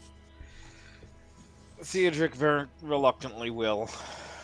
Can I keep a hold of my net in my stuff? Just because, like, it's not a blade, it's not a thing that can hurt anyone. Is it? Can I just like keep that amongst my things? As they continue to search you, they're like, "Is there anything that should? Is there anything else that you have that should concern us? Anything dangerous? Any pocket knives? Anything like that?" I have a cheese knife, but it's I only have good a for cutting full cheese. set. I have a full set of cooking knives. Please, I anything have, that could be used to harm any of us. And with I the have some rope and some net. Make a persuasion check for me. These have not been going well for me. You get advantage because you're on bloody. Yeah, but that equals out to just a standard roll, 5. 5. I don't think I've gotten higher than a 6. He turns over to Ava, and Ava, she says, "The net too." All right, Okay, then. yes, the net, sir. Please step down off of your steed. You're Yeah, walking that's from fine. here. Nim doesn't bite much. And It's not his teeth I'm so afraid of, as he like looks up at the horns that are coming from either side. Yeah, giving him a rub. All right, good lad. Yeah. Jess is very hesitant to hand over any of her gear. Okay. Do you though? I think eventually she does, yeah. Okay. And But she wants to keep her like thieves to like her bobby pins on hand. Okay, yeah, for sure. They take everything, and Wilford, he looks to you, and I'm gonna have the three of you make an insight check on him. Yeah. I'm going to be keeping a very close eye on where they're taking our stuff. 21. A 13.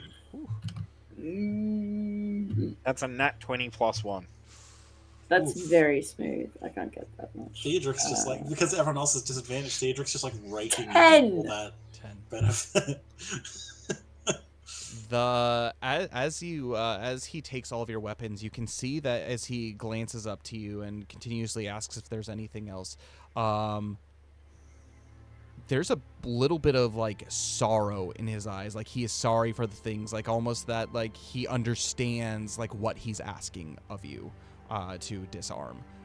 He's not being a bully by any means, but it also looks like it's the first time he's doing it. The other guy, on the other hand, looks a little bit more used to doing this, and Wilfred's kind of following his lead a little bit.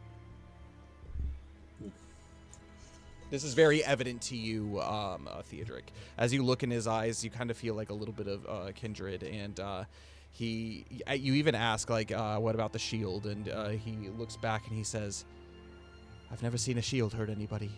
Feel free to keep that. And he puts his head down. Sweet.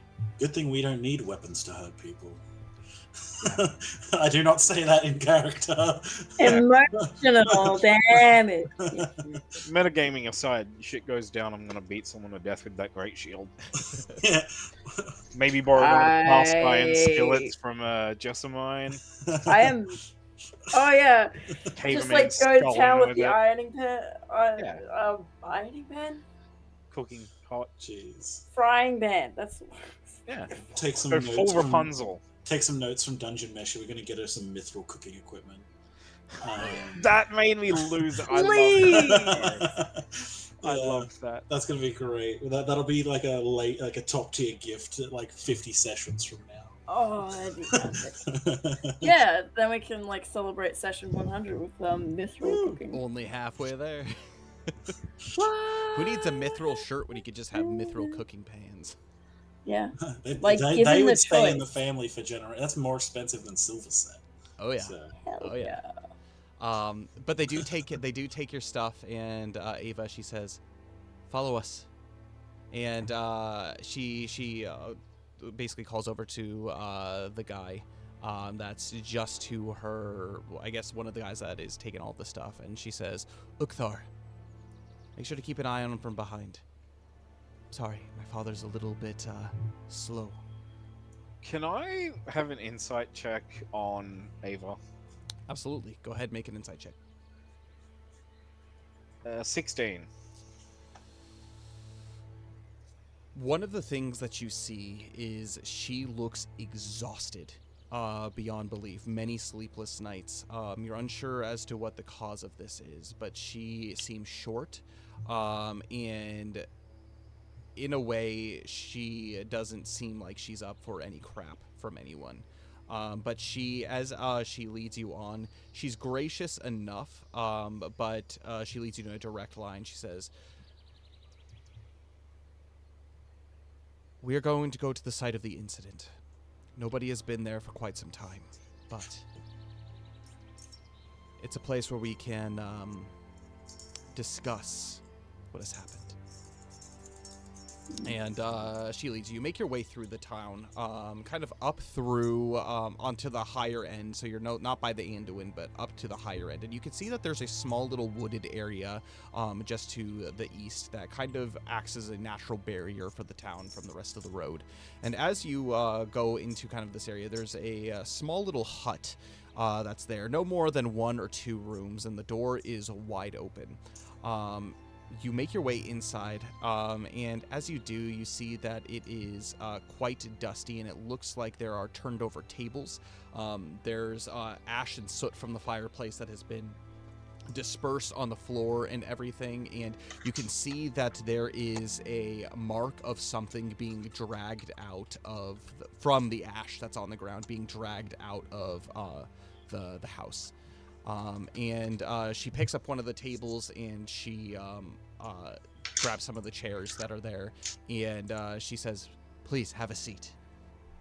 And then she as she takes care of like her father, and she sits him down. I'm gonna have the 3 of you make perception checks on the father. Okay. I'll ask Ava. We got a 9. Ooh, very nice. 18. Okay. 19. Yeah, I'll ask Ava. Has this place been disturbed since the incident?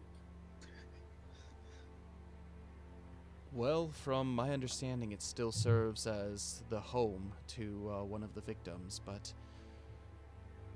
she has not been here for some time. Unsure why, but from what you can see, it's pretty much exactly how it was left 2 weeks ago.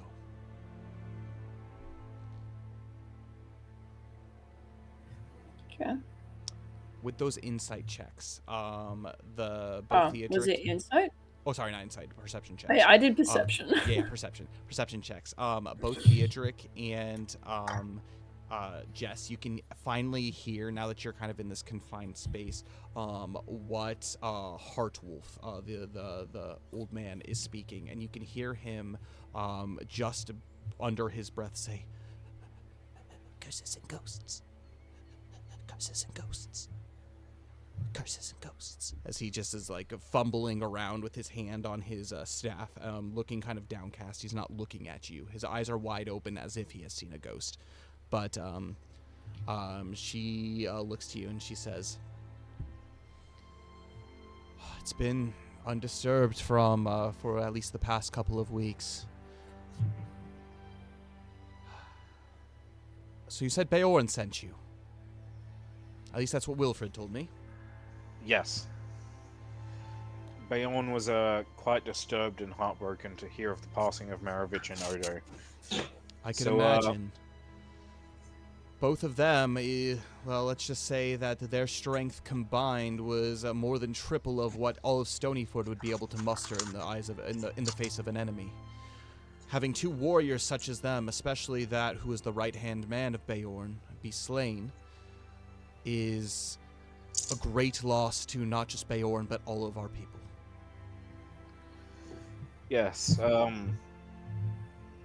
so, they were slain by orcs during an ambush, but, what's his name again? Odell? Derek. Oderic, thank you. Oderic seemed to have, robbed them and slipped away during the confusion, taking Maravich's sword, his cloak, and their money.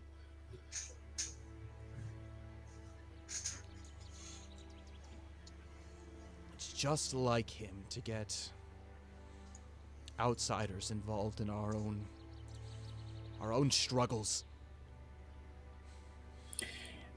If you don't mind, we actually don't know much of went down here. Could you give us an accounting?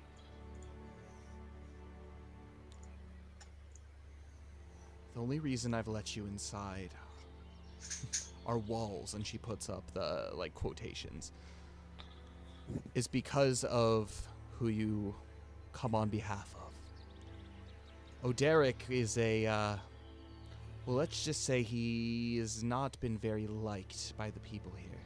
He has been nothing but a thorn in the side of us for many years. What has he done? She looks to the ground and looks over to Williford, and Williford, he kind of stumbles, and as he does so, you can see that Williford and also Uthar have put all of your weapons kind of up against the wall, kind of all bundled together, and kind of like up against the wall, so they're still within your sight. But Williford, he said, "Well, I didn't particularly have any problems or confrontations with him, but he was kind of somewhat of a outcast, I would say.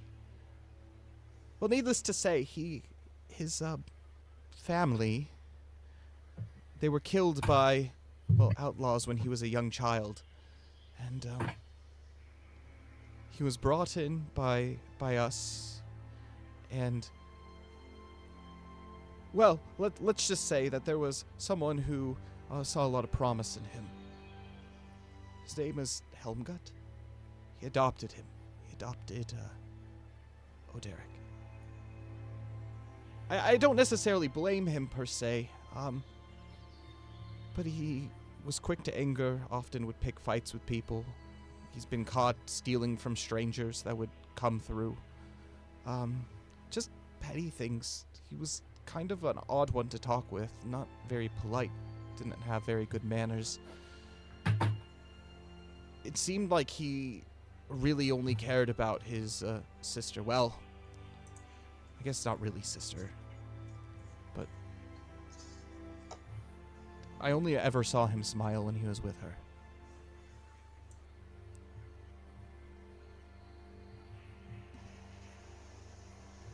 That's really all I know, as far as why people don't like him, generally speaking. You mentioned that he was a kinslayer. Who was it that died?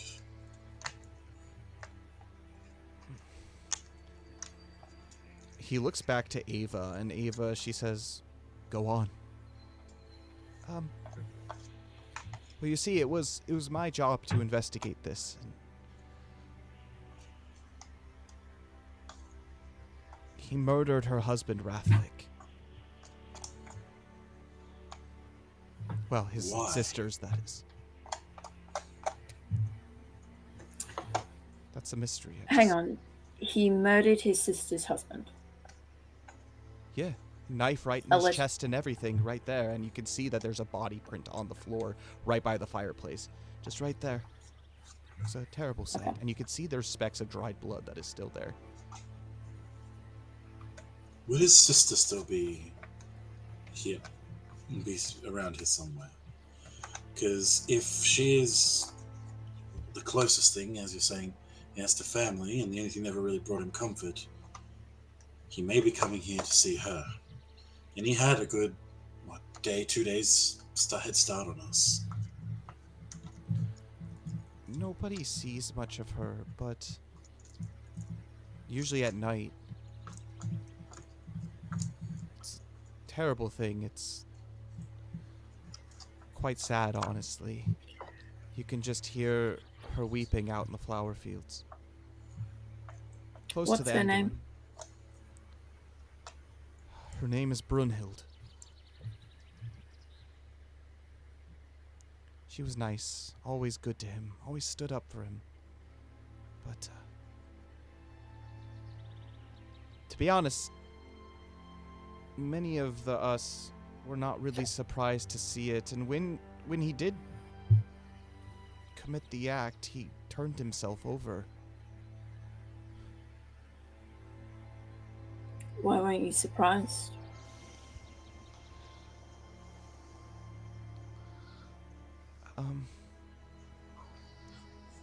It's complicated, really.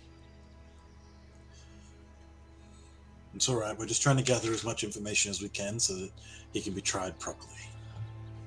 Take your time. I did consider at one point Oderic a friend. But for the past couple of years, well, at least since Rathvik has made his way into the picture, he kind of pushed everybody away. I knew they hated each other. Some say it was because he was a strong warrior. And Ukthar, he chimes up, "Oi, he was actually one of the captains here, captains of our garrison. Mighty fine axe arm. In fact, I've never seen a warrior be able to withstand such attacks. The night before, he helped lead the charge against many of the bandits that came to try to take over. It was because of him that we still stood. No one knows exactly what happened or what transpired, other than the fact that Helmgut, Brunhild's father, saw him on top of Rathvik, knife in his chest, the next evening." Sorry, who saw him? The father Helmgut. who adopted him? Yes, the father who had adopted him, which was the father of Brunhild, Helmgut. I know, some Helmgut. Interesting names, yeah. Helmgut. That's okay. I'm preparing my red string wall.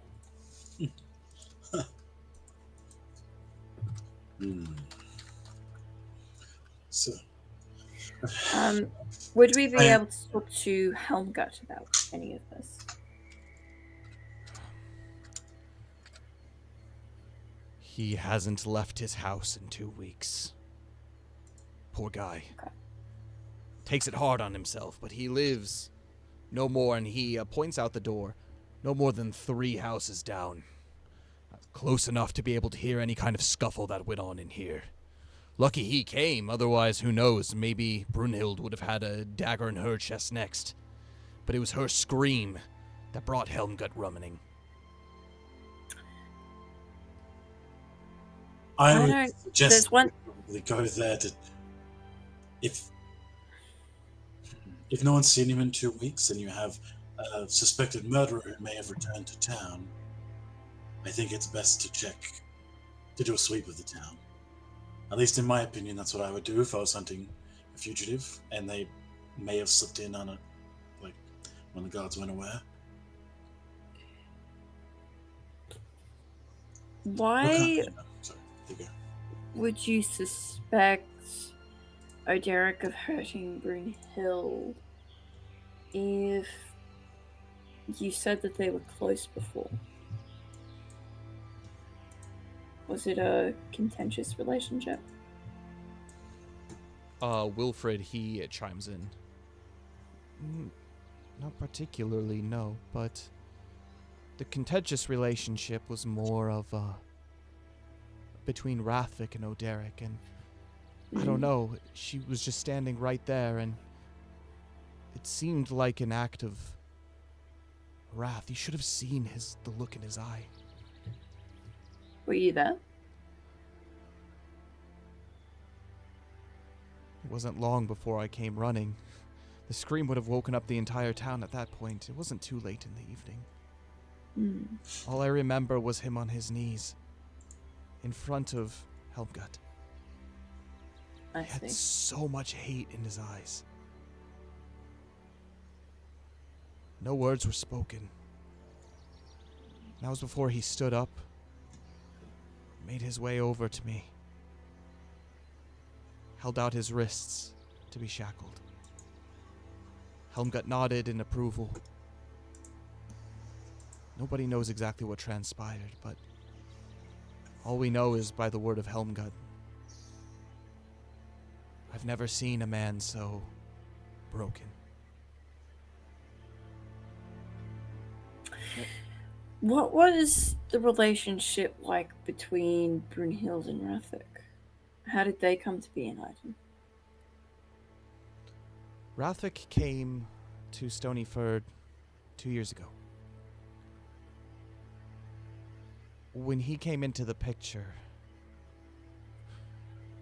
Helmgut saw so much potential in him as a warrior. In fact, Helmgut back in his day was a warrior. And he was looking for someone to be able to protect his daughter. Many of the men of this town were fishermen, primarily. And he wanted someone to protect his beloved treasure. Brunhild was beautiful. No doubt she had many suitors, but none that could even hold a candle to Rathvik. Oderic was rebellious in nature. I told you that he's my friend, but he was quite competitive as well. He learned to wield a blade, being the son of Helmgut. The only one who could potentially rival Rathvik was him. That's all I saw. They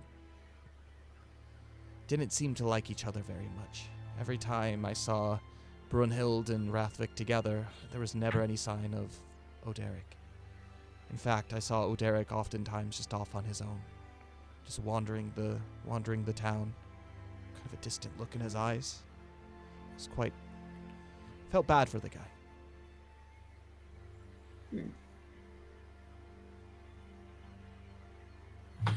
I'm not sure if you would know. Did she love this Rathvik? She seemed happy with him. Every time we saw them, they were smiling. He was always regaling her with tales of his previous journeys in life. Some kind of adventurer, I guess he was. But she was always smiling with Oderic, too. The only sadness that I saw in her eyes was when Oderic would be there with Rathvik at the same time. He would often just turn around and go the other direction. I saw them fight a couple of times. Rathvik and Oderic, that is. There was even one incident where Rathvik beat Oderic into a near pulp.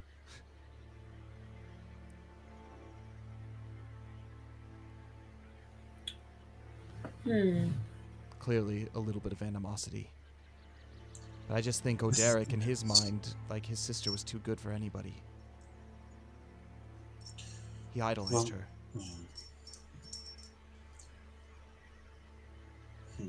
The town, while we've been like when we were on our way in,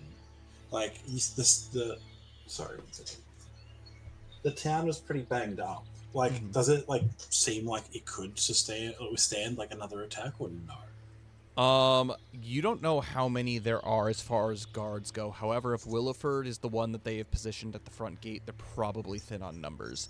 That being said, they could probably withstand an assault. Actually, make a survival check for me. Based off of just the general defenses and everything that you have seen. 11. They could probably withstand an attack from probably no more than 4 or 5 bandits. It would be so easy for them to just come sneaking through the forest and come into the town for whatever reason, but they're in a pretty sad state. Okay. Well, we're here to help, and we'll help you find Derek if he is here. I think we've got a few people here that we'll need to speak to in town. It might be worth, though. I don't know this. I know this isn't a large town, but you might be able to send word to Woodman Hall, just a rider or two, and then maybe able to send out at least some temporary relief, some woodmen to help you rebuild your walls, and maybe help garrison this place just for a little while. Eva, they probably would ask. Yeah, they probably would ask for some kind of compensation, but they're good people. I'm familiar with their leader, Ngulma. Eva perks up and she says, "Wow, adventurers you are! Isn't that a relief to us?" And she kind of looks down at her father, and her father still just again continues to saying curses and ghost underneath his breath, holding his staff. But she says,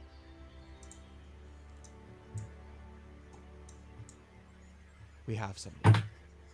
Some say that there are new warriors that have joined the Woodmen. We've sent a couple emissaries up to Tyrant's Hill. Does that sound familiar?" Jess, you've been there. How long do you reckon it would take to get from Tyrant's Hill, to Tyrant's Hill and back? If the roads are good. Probably, if you just continue to follow the path, undisturbed, it would probably be about a week there and back. Okay, yeah. So, yeah.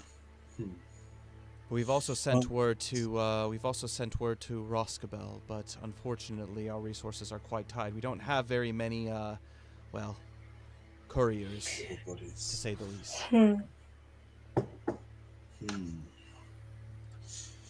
Well, from what we could tell, at least Bjorn doesn't know what's going on here, at the very least. At least from what we can tell. So I'm not sure if your word has been getting through to the different people. We did see some cart tracks leading off towards Woodman Hall, but they went into the Mirkwood. We lost track of them. We'll offer whatever assistance we can, and hopefully once this Oderic stuff is dealt with, we can assist you more readily. Or at least send assistance for you. I'll keep you to your word. Unfortunately, we don't have a lot that we can do for you for your time here. Feel free to speak to whoever you want, but if you're looking for a place to stay..." She gestures out the window. Kind of at the very far end of town, the far south of town, there is a stone watchtower. It looks partially crumbled in on one side. She says, It's not a lot, but you're free to use the watchtower. Thank you. We appreciate it. A couple more questions, if I may. Ask away. In your opinion, what type of man was O'Derek before all this happened? He was a quiet boy. I don't know much about him. I've been more concerned with my father's declining health. I think Wilfred could speak more to him. She gestures over. Wilfred, he chimes in and says, he was quiet, yes, but he was also very stubborn. Dangerously so. Once he had his mind set on something, it was very difficult to sway him from anything. I remember there was one time that he asked me to go, he wanted me to travel with him east to go hunting, of all things. It's kind of weird. We have our own hunters here, but he said that survival is important. Survival is key. That's how survivors... Well, that's how you become a survivor. My mom and dad, they probably wouldn't want nothing of it. And from the looks of it, this boy, he probably looks to be 21, 22. Yeah. My parents would have nothing of it, and I'm not much of a rule breaker, but he went anyways, and he went missing. There was a search for him. Helmguts did everything in his power to try to find him. 2 days later, they found him face down in a ditch. He had some severe bite wounds. A couple claw marks. It seemed like he had faced off against something quite large, perhaps a bear. But he was still breathing. There was another time, and he continues to go on about like all these stories about how he was essentially a big risk taker. He would throw himself into situations that were clearly beyond his own skill. And he came out, if not overcoming them, surviving all of them.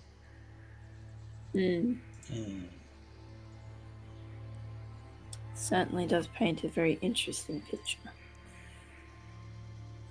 Yeah. And whenever people would talk to him, he had very few words for them. He would often dismiss them, and it got to a point where people just stopped talking to him altogether. In fact, people avoided him. In the streets, people would... There's only really 2 streets in and out of here. They would give him a wide berth. He always had this calloused, grumpy look in his face, almost as if he was contemplating.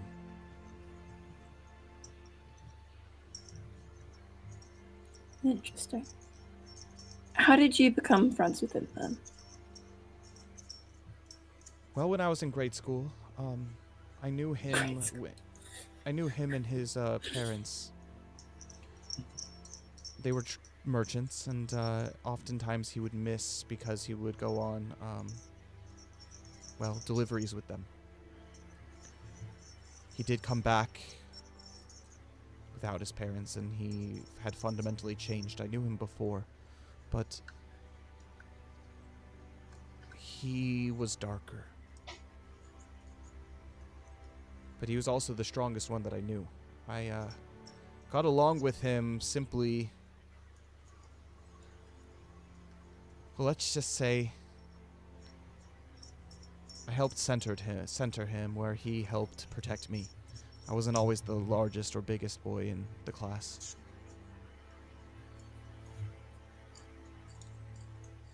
I guess.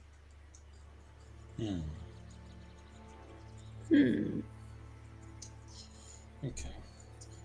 I think it might do us well to go talk to Helget, because he's right nearby, and then probably try and find Brunhild, because we might be able to get more insight, because just from hearing the story, like, why would you go through the act of murdering someone that you apparently don't get along very well and then immediately surrendering yourself?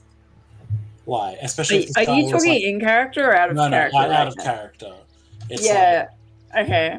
I don't know what Kyle's playing at here, but I definitely think there's like something more. This seems like a crime born of passion and of impulse, not like any forethought or planning. I think something pushed this guy over the edge, and then he attacked this guy. I don't know. Here's what I'm thinking. Because like, The husband there's no sounds proof of who instigated the fight either. the husband sounds shifty. I Yeah, don't know. that's Right? That's He shows it. up 2 years ago. That's He's just kind of this kick-ass dude who everyone loves, and Yeah. No, there are people like that. If there's one thing that Yes. Kyle likes us to do, it's to like find a criminal and go, "Oh, poor baby, it wasn't your fault." But he may He's be smiling right lulling now us. because it's He true. may be lulling us into a false sense of security. We can't Yeah, save every because, like- street rat we come across. He could just be a fully incel who wanted to date his sister. Oh wow. Yeah, look, that is entirely possible, It's entirely plausible. and we have to deal with that. Yep. And we But, get yeah. to ride home with this guy. Yeah. Well, if he's so insufferable, we can rough him up a little bit. Sure, He'll be knocked out on the sure. back of one of them. Yeah, I think we need to ask Brunhild like what actually happened. Obviously, get the dad's opinion first, like Helmgut's opinion. Like he was a key eyewitness, but I think Yeah. In Brunhild, character, if we Feanor can does get wanna her to go- talk, not in a threatening way, but like if we can get her to open up about what actually happened, that could be massive. Could be, yeah. Feanor in character does really think we should go check out this Helmet's house. 'Cause he feels like if you were, maybe this guy has come back and has tried to make amends or something with like his loved ones. You know, oh, he managed to escape. Yeah. You know, But like, if his justify it or loved something. ones hated him so much, then they would have no. Might not be rationally thinking. Yeah, like, Feanor wants they to would go have talk to this no helmet. reason not to turn him over. So if he's already here, I then want that to check means that the dad who hasn't either been seen he's in 2 revealed weeks is himself to alive. his relatives and they've accepted him back, or like he hasn't revealed himself to his relatives yet, because it makes no sense if he reveals himself and then they hate him, then they just turn him in again. No, I believe me, yeah, like that made a lot of sense. That's why I want to go check if the old man's alive. He hasn't been seen in 2 weeks since it happened. So if you show up and it's like, no, go away, I'm not coming out, and then he breaks in and I don't know, a confrontation, another scuffle, then you know that's why Feanor said just sweep every house in town, go through every house, look for him. I mean, it's probably only like 50 houses, so Yeah, It's a pretty that. small town. Like it's like there's probably a total of like 30 houses total in this town. It's not very big. Oh, that's tiny. Yeah, it's pretty small. No wonder he wants to date his sister. There's no one else in this town. Okay, I need to stop. But with No, that, no. with that being the case, she looks to you and she says, again, feel free to speak with whoever you want. You have my approval. You have my father's approval. And she like looks and tries to like meet his eye, and she like taps, and he moves his hand over and kind of like taps on her leg as she's sitting beside him. But she says, but don't take this the wrong way. As soon as you find out what you need, please leave. The sooner we can get our hands washed of this Oderic mess, the sooner we can begin to rebuild and focus our attentions on more pressing matters. You know, fair enough. Is there anything else you want to say or ask before going and checking whoever? Can I have an insight check on the old man? Yeah, absolutely. Go ahead and make an insight check for me, Theodric. That's a 6. 6. It's difficult to tell. Based off of what you're hearing, he seems to be rambling, but this isn't the first time that you've seen a man act like this. If you remember Kalor, I think that was his name. Yeah, the guy who named the light. Yes. He kind of had a similar look to him. However, like I look at this more as like if you guys remember in the Two Towers with King Theoden when he was kind of like taken over by Sauron, kind of a little bit more of like that look. Not so much like a jittery and whatnot, but kind of he's definitely a more man calm. withering away. Yeah, he's withering and he's calm. And he's like looking. He doesn't have like the white glazed over look in his eyes, but he does look off. Like he's like a man that is deteriorating. But you're unable to glean much more from that. Okay, so he may be crazy. He may not be. But he may be. He But might he probably is. Okay. That's all I kind of really want. Would it be rude? Like, would it be rude for me to ask, "Hey, is your dad crazy?" I think that would be rude. Yeah. Yeah. Like, Feels I feel like there's time. That would feel like it'd be a hella later. disrespectful. Well, look, he's sitting there muttering about curses and remember ghosts. how we were talking about maybe being 100% blunt might not always be the best Look, option? I'm just saying it hasn't failed us yet. Is your It dad hasn't- really in his It best has faculties? Could we 100% just, failed you yet. Never. When? Jalen died because you couldn't keep your That mouth was shut. no. Okay? That wasn't me. That was That me. was- Look, that was wasn't me. 100% That you. wasn't because I Okay? lied. That was Kyle, because you've Like, turned us the against next each other. person to speak, I'm gonna Actually, start no, killing people. no, it wasn't my and then fault. you It spoke. wasn't my fault. Jalen jumped in front of a hammer. What did she Yeah. think was going to happen? She's Uh, hammer-proof. The spirit She of jumped in justice front of will the hammer protect her. to save the kid. She didn't who have you to. put in danger. She would have Wait, been over alive if she had more self-preservation. Oh, I that's have awesome. done my and work. you would be alive, and she would be alive if you. Nope. Nope. She would have been alive. All right, She guys. didn't jump All right, on the guys. hammer. That's neither here nor there at this moment. But That was suicide. if you do want to ask not Eva going if to. like there's something wrong, feel free. If there's not anything else, you guys can start making your way to the investigation if you wish to do so. Yeah, I think we're at a good point where we can start doing that. Everybody leaves. You see that what's his bucket? Wilfred. He picks up your weapons and he tells you, these will be in Lady Ava's house. And he, as you all begin to depart, Ava helps the old man up, and he points over, kind of down. All of the houses look pretty simple. There's one that's like a little bit extra bigger, probably like 3 rooms instead of 2. She said, over there is our barracks / meeting hall. These will be there. If you are in need of them in any way. Enjoy Stonyford, as he kind of scurries off. And Ava does the same, kind of holding her the hand of or the arm of her father. But as he does so, his eyes look up to all of you, and they fixate on each of you individually, but leaning more towards Theodric. He looks to you, and he takes his staff, and he does kind of like this motion for Theodric. To come, like a Yeah, kind of like come hither. Theodric's gonna scoot forward. I know that old man's gonna whisper in his ear. Look beneath. Look beneath what you hear. Beware the pale light. As he begins to wander away, he kind of just like breaks eye contact and begins to wander away. That's not ominous at all. On one hand, Theodric's like, okay, that's helpful. On the other hand, he's also thinking, why does this always happen to me? Like, why am I the one who gets told ominous shit by old people? Like constantly. You have a natural affinity for I have it. a natural affinity to old people telling me ominous things.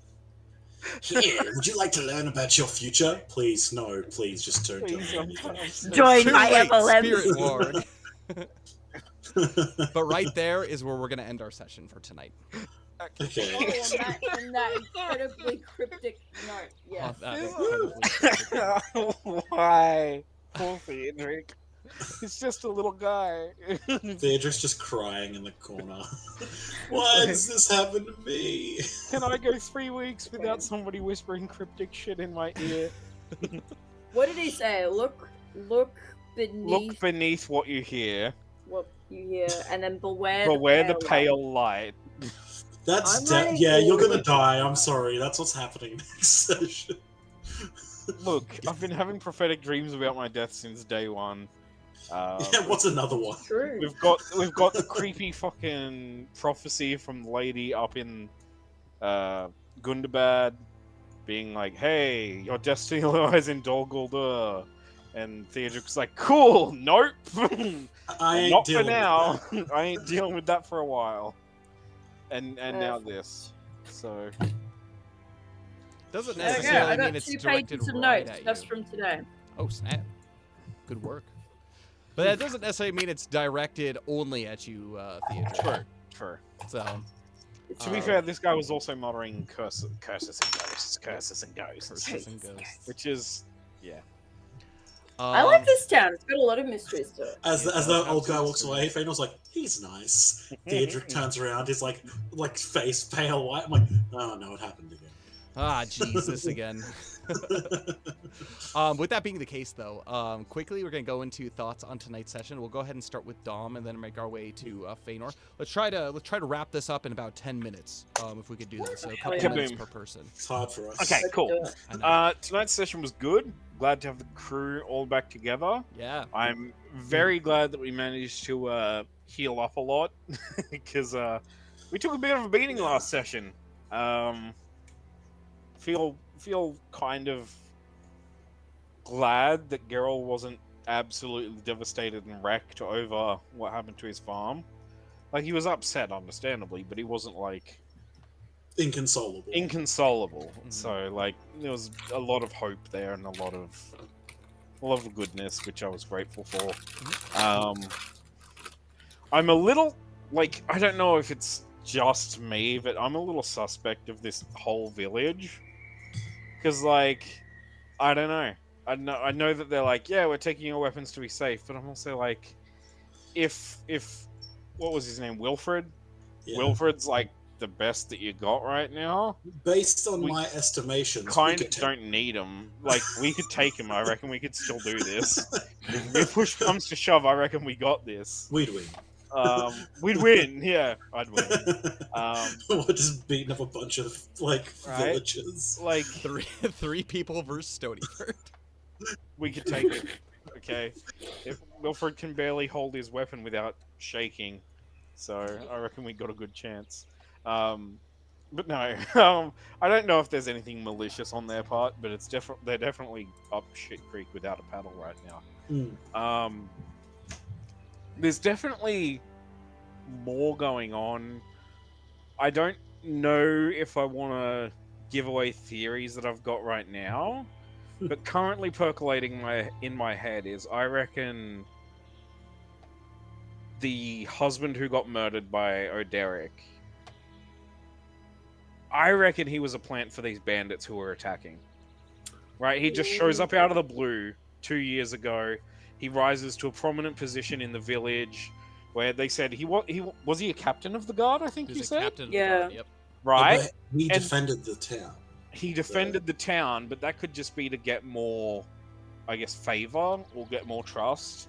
And then all of a sudden, this huge bandit thing happens, and like, I don't know. I reckon maybe he was playing a long con and he got And found the out. orcs keep chasing this dude down. And the too. orcs keep hunting down Oderic for some reason. I don't know. There's something here is fishy as hell. All hell. I don't think Oderic's the kin murdering psychopath that we're expecting.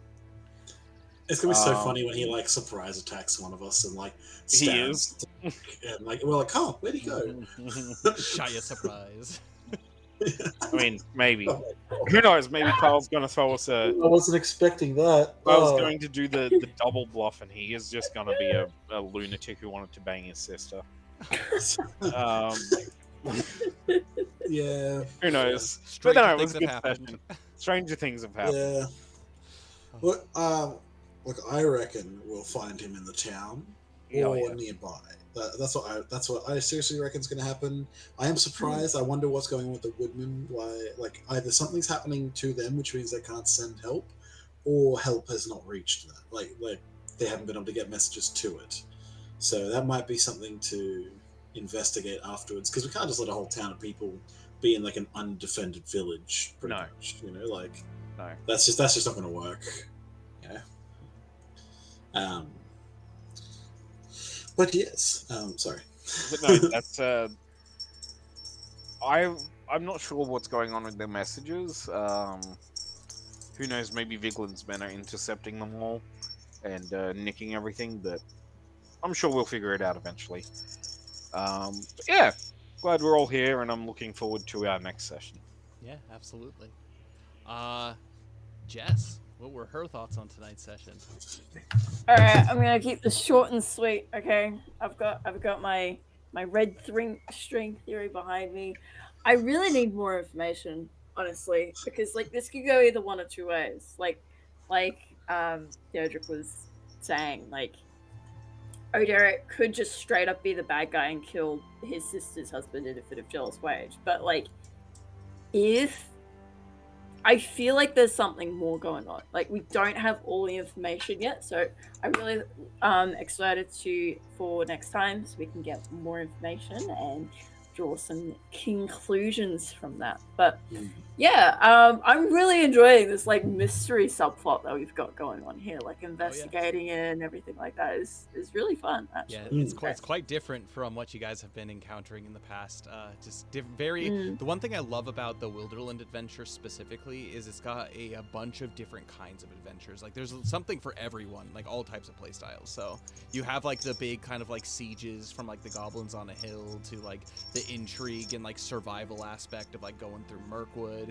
You have like these kind of murder mysteries, like whether it's here or what happened back at Lake Town, like things like that. And so there's a little something for everyone, for sure. That's fun, yeah.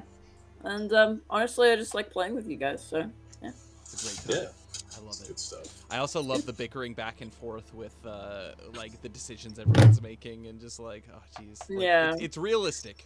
That's the one. It's like everybody has like their different views of like how they want to approach it and just see how it kind of turns out. It's nice. Unsurprisingly, Feanor is brute force it and sweep the whole city till the guy comes out. Every situation. The not so secret police. Yeah. Oh my lord. Hey, if Jess dies, can I make a slayer? Like a dwarf slayer? So we have 3 guys just going around banging on doors. Just dudes being bros out in the wilderness. Literally from like every single of like the free races, you have like dwarf, elf, and man. It just go. And then we just need a 4th who'll play a hobbit slayer. Everyone's and raging. I'm stoked. Oh my gosh, that's too funny. Oh, so We'd good. love to see it. We're just always flexing. Anything else? Anything else, Spider? Nah, yeah. Like I said, short and sweet. Nick, your thoughts? I thought it was good. Much more of the trying to like Feanor needs to sleep every roll. I'm like, oh crap. And I just like to imagine that he's just tired and like it's like, well, you can't come into the town, and his hood's still up and he's looking at the guy like, let me in. Yeah. And it's like, yeah, you're not doing well here, bud. And he's just looking at the town like, could they survive an assault? Nah, probably not. Let's find this guy. I want to get out of this place. This place is depressing. Yeah, he's like, I don't like this. Stonyford is a silly place, and I do not wish to be here. And he's kind of squinting at the place like, have I been here before? I don't know. I don't care. This place is nothing. I hope we find the murderer dude and we can get out of here as soon as possible. But no, in general, it's interesting. I'm interested to find out what's going on more, especially because trying to play the difference between what I think's happening and what Feanor would assume is going on as well. Yes, it's like an interesting balance, which I'm going to be excited to see how that plays out in the long run. Yeah, this is a fun adventure. So, I'm enjoying it. There is one thing, I can't tell you anything about it, but there's something thus far that has already been revealed to you guys that is already like big, like something big has already happened in your adventure thus far that has already tied into this plot. And I'm just like, ooh, they don't remember this. And so I'm excited to see how that plays out. What? Now the note taker's going to be looking through their 400 chapters. Yeah. Look, I haven't taken my notes in a while. Can you give me a hint of when it happened? I feel like it's one of those things that when it's revealed, we'll be like, "Oh." Yeah, but like, you can't just say that and then just give us 0 follow-up. That's so mean. There will be follow-up soon. Don't worry. I won't just let it be like the cliffhanger where it's just like, oh, like if you had this information, it would have been great. Like I think it's going to be a good kind of revelation. Yeah. So okay, I'm looking forward to it then. Think about it. Yes.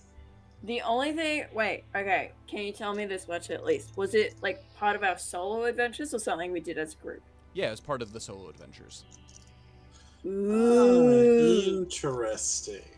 Okay, I think I know what it is. Great. We'll see. We've already had some hints. That was one thing. We've had some little hints as to what, like the mentioning like Mogdred's people, for example, and yeah, it's gonna be interesting. Oh, now I'm just thinking about what it could be. He's just like baiting us into going back and watching the other episodes on YouTube. This is cool and unusual run up the view, even for a run DM. up the view time. The homework time. I told you I don't watch actual plays anymore. I don't have the time. That's okay. You can just listen to it, right? That's the same thing. I'm going to spitball. I reckon it's in yours. Just of mine. I also think it's in mine. Mine was over in like Bree and like, stuff, and Bayorn was going in that direction. I think Kyle mentioned that he was going to Stonyford. Yeah, Stonyford I did mention that. So I might double check mine as well, just in case, but I doubt it. I don't know. You were off into the going, poker sort of face, all over the place.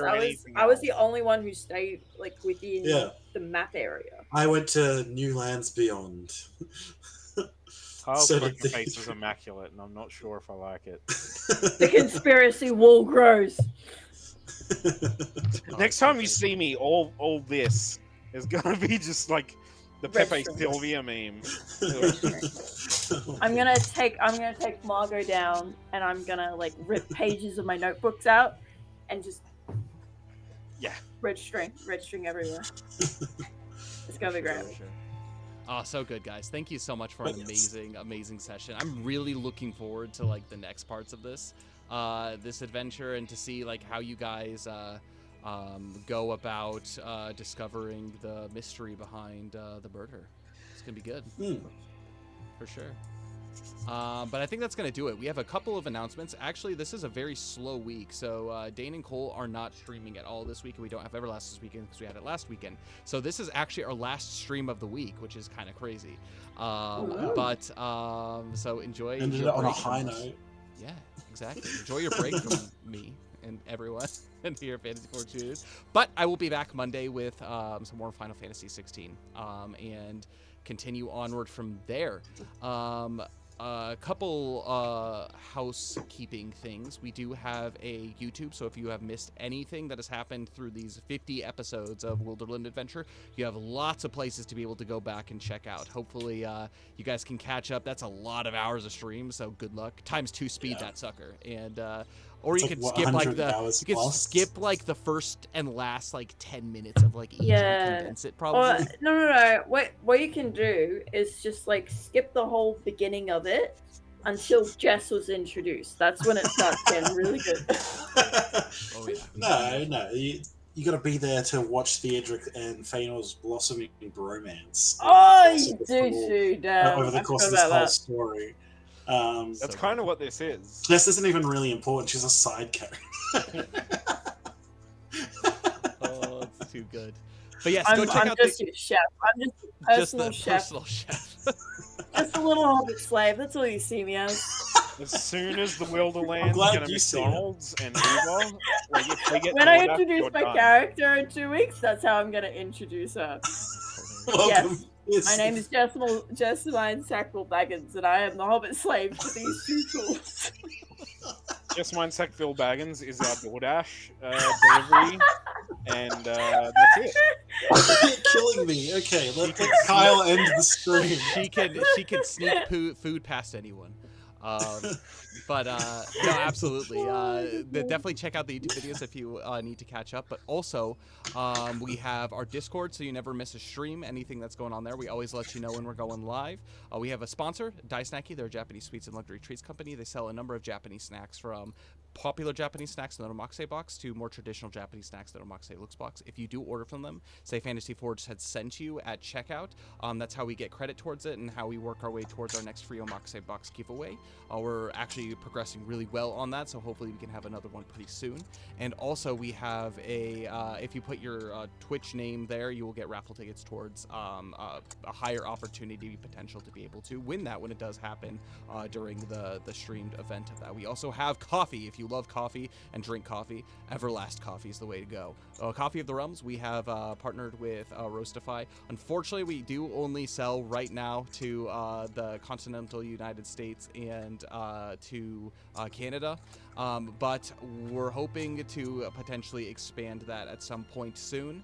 But if you are very interested, go ahead and reach out to us directly on Discord. We might be able to help you out and somehow get something shipped to you if you are interested.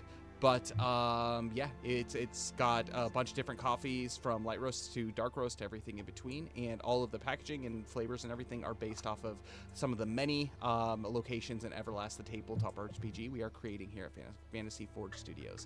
But yeah, it's we got lots of things that you could do to support us, but most importantly, we are so happy that you support us here by watching and being able to stay up late, wake up super early, or wherever you are in the world, be able to join us on our streams. You guys are amazing. Any last things to add before we do depart? You forgot to say that you're amazing. Thanks You're for running this, breathtaking. Cal. It's great. It's a lot of fun. It's such a joy. I always look forward to it every single time that we play. And we do run another Adventures in Middle-earth campaign as well, which is Area Door Adventures. So everything that's taken place west of the Misty Mountains. There's stuff going on. They're currently on the hunt right now for a large captain that has taken Calafir's people captive, and so they're on a hunt as well for someone else. So it's very cool. We have them Everyone's both. catching bad guys. Yep, everyone's catching bad guys. That's what happens when you are an adventurer. Love it.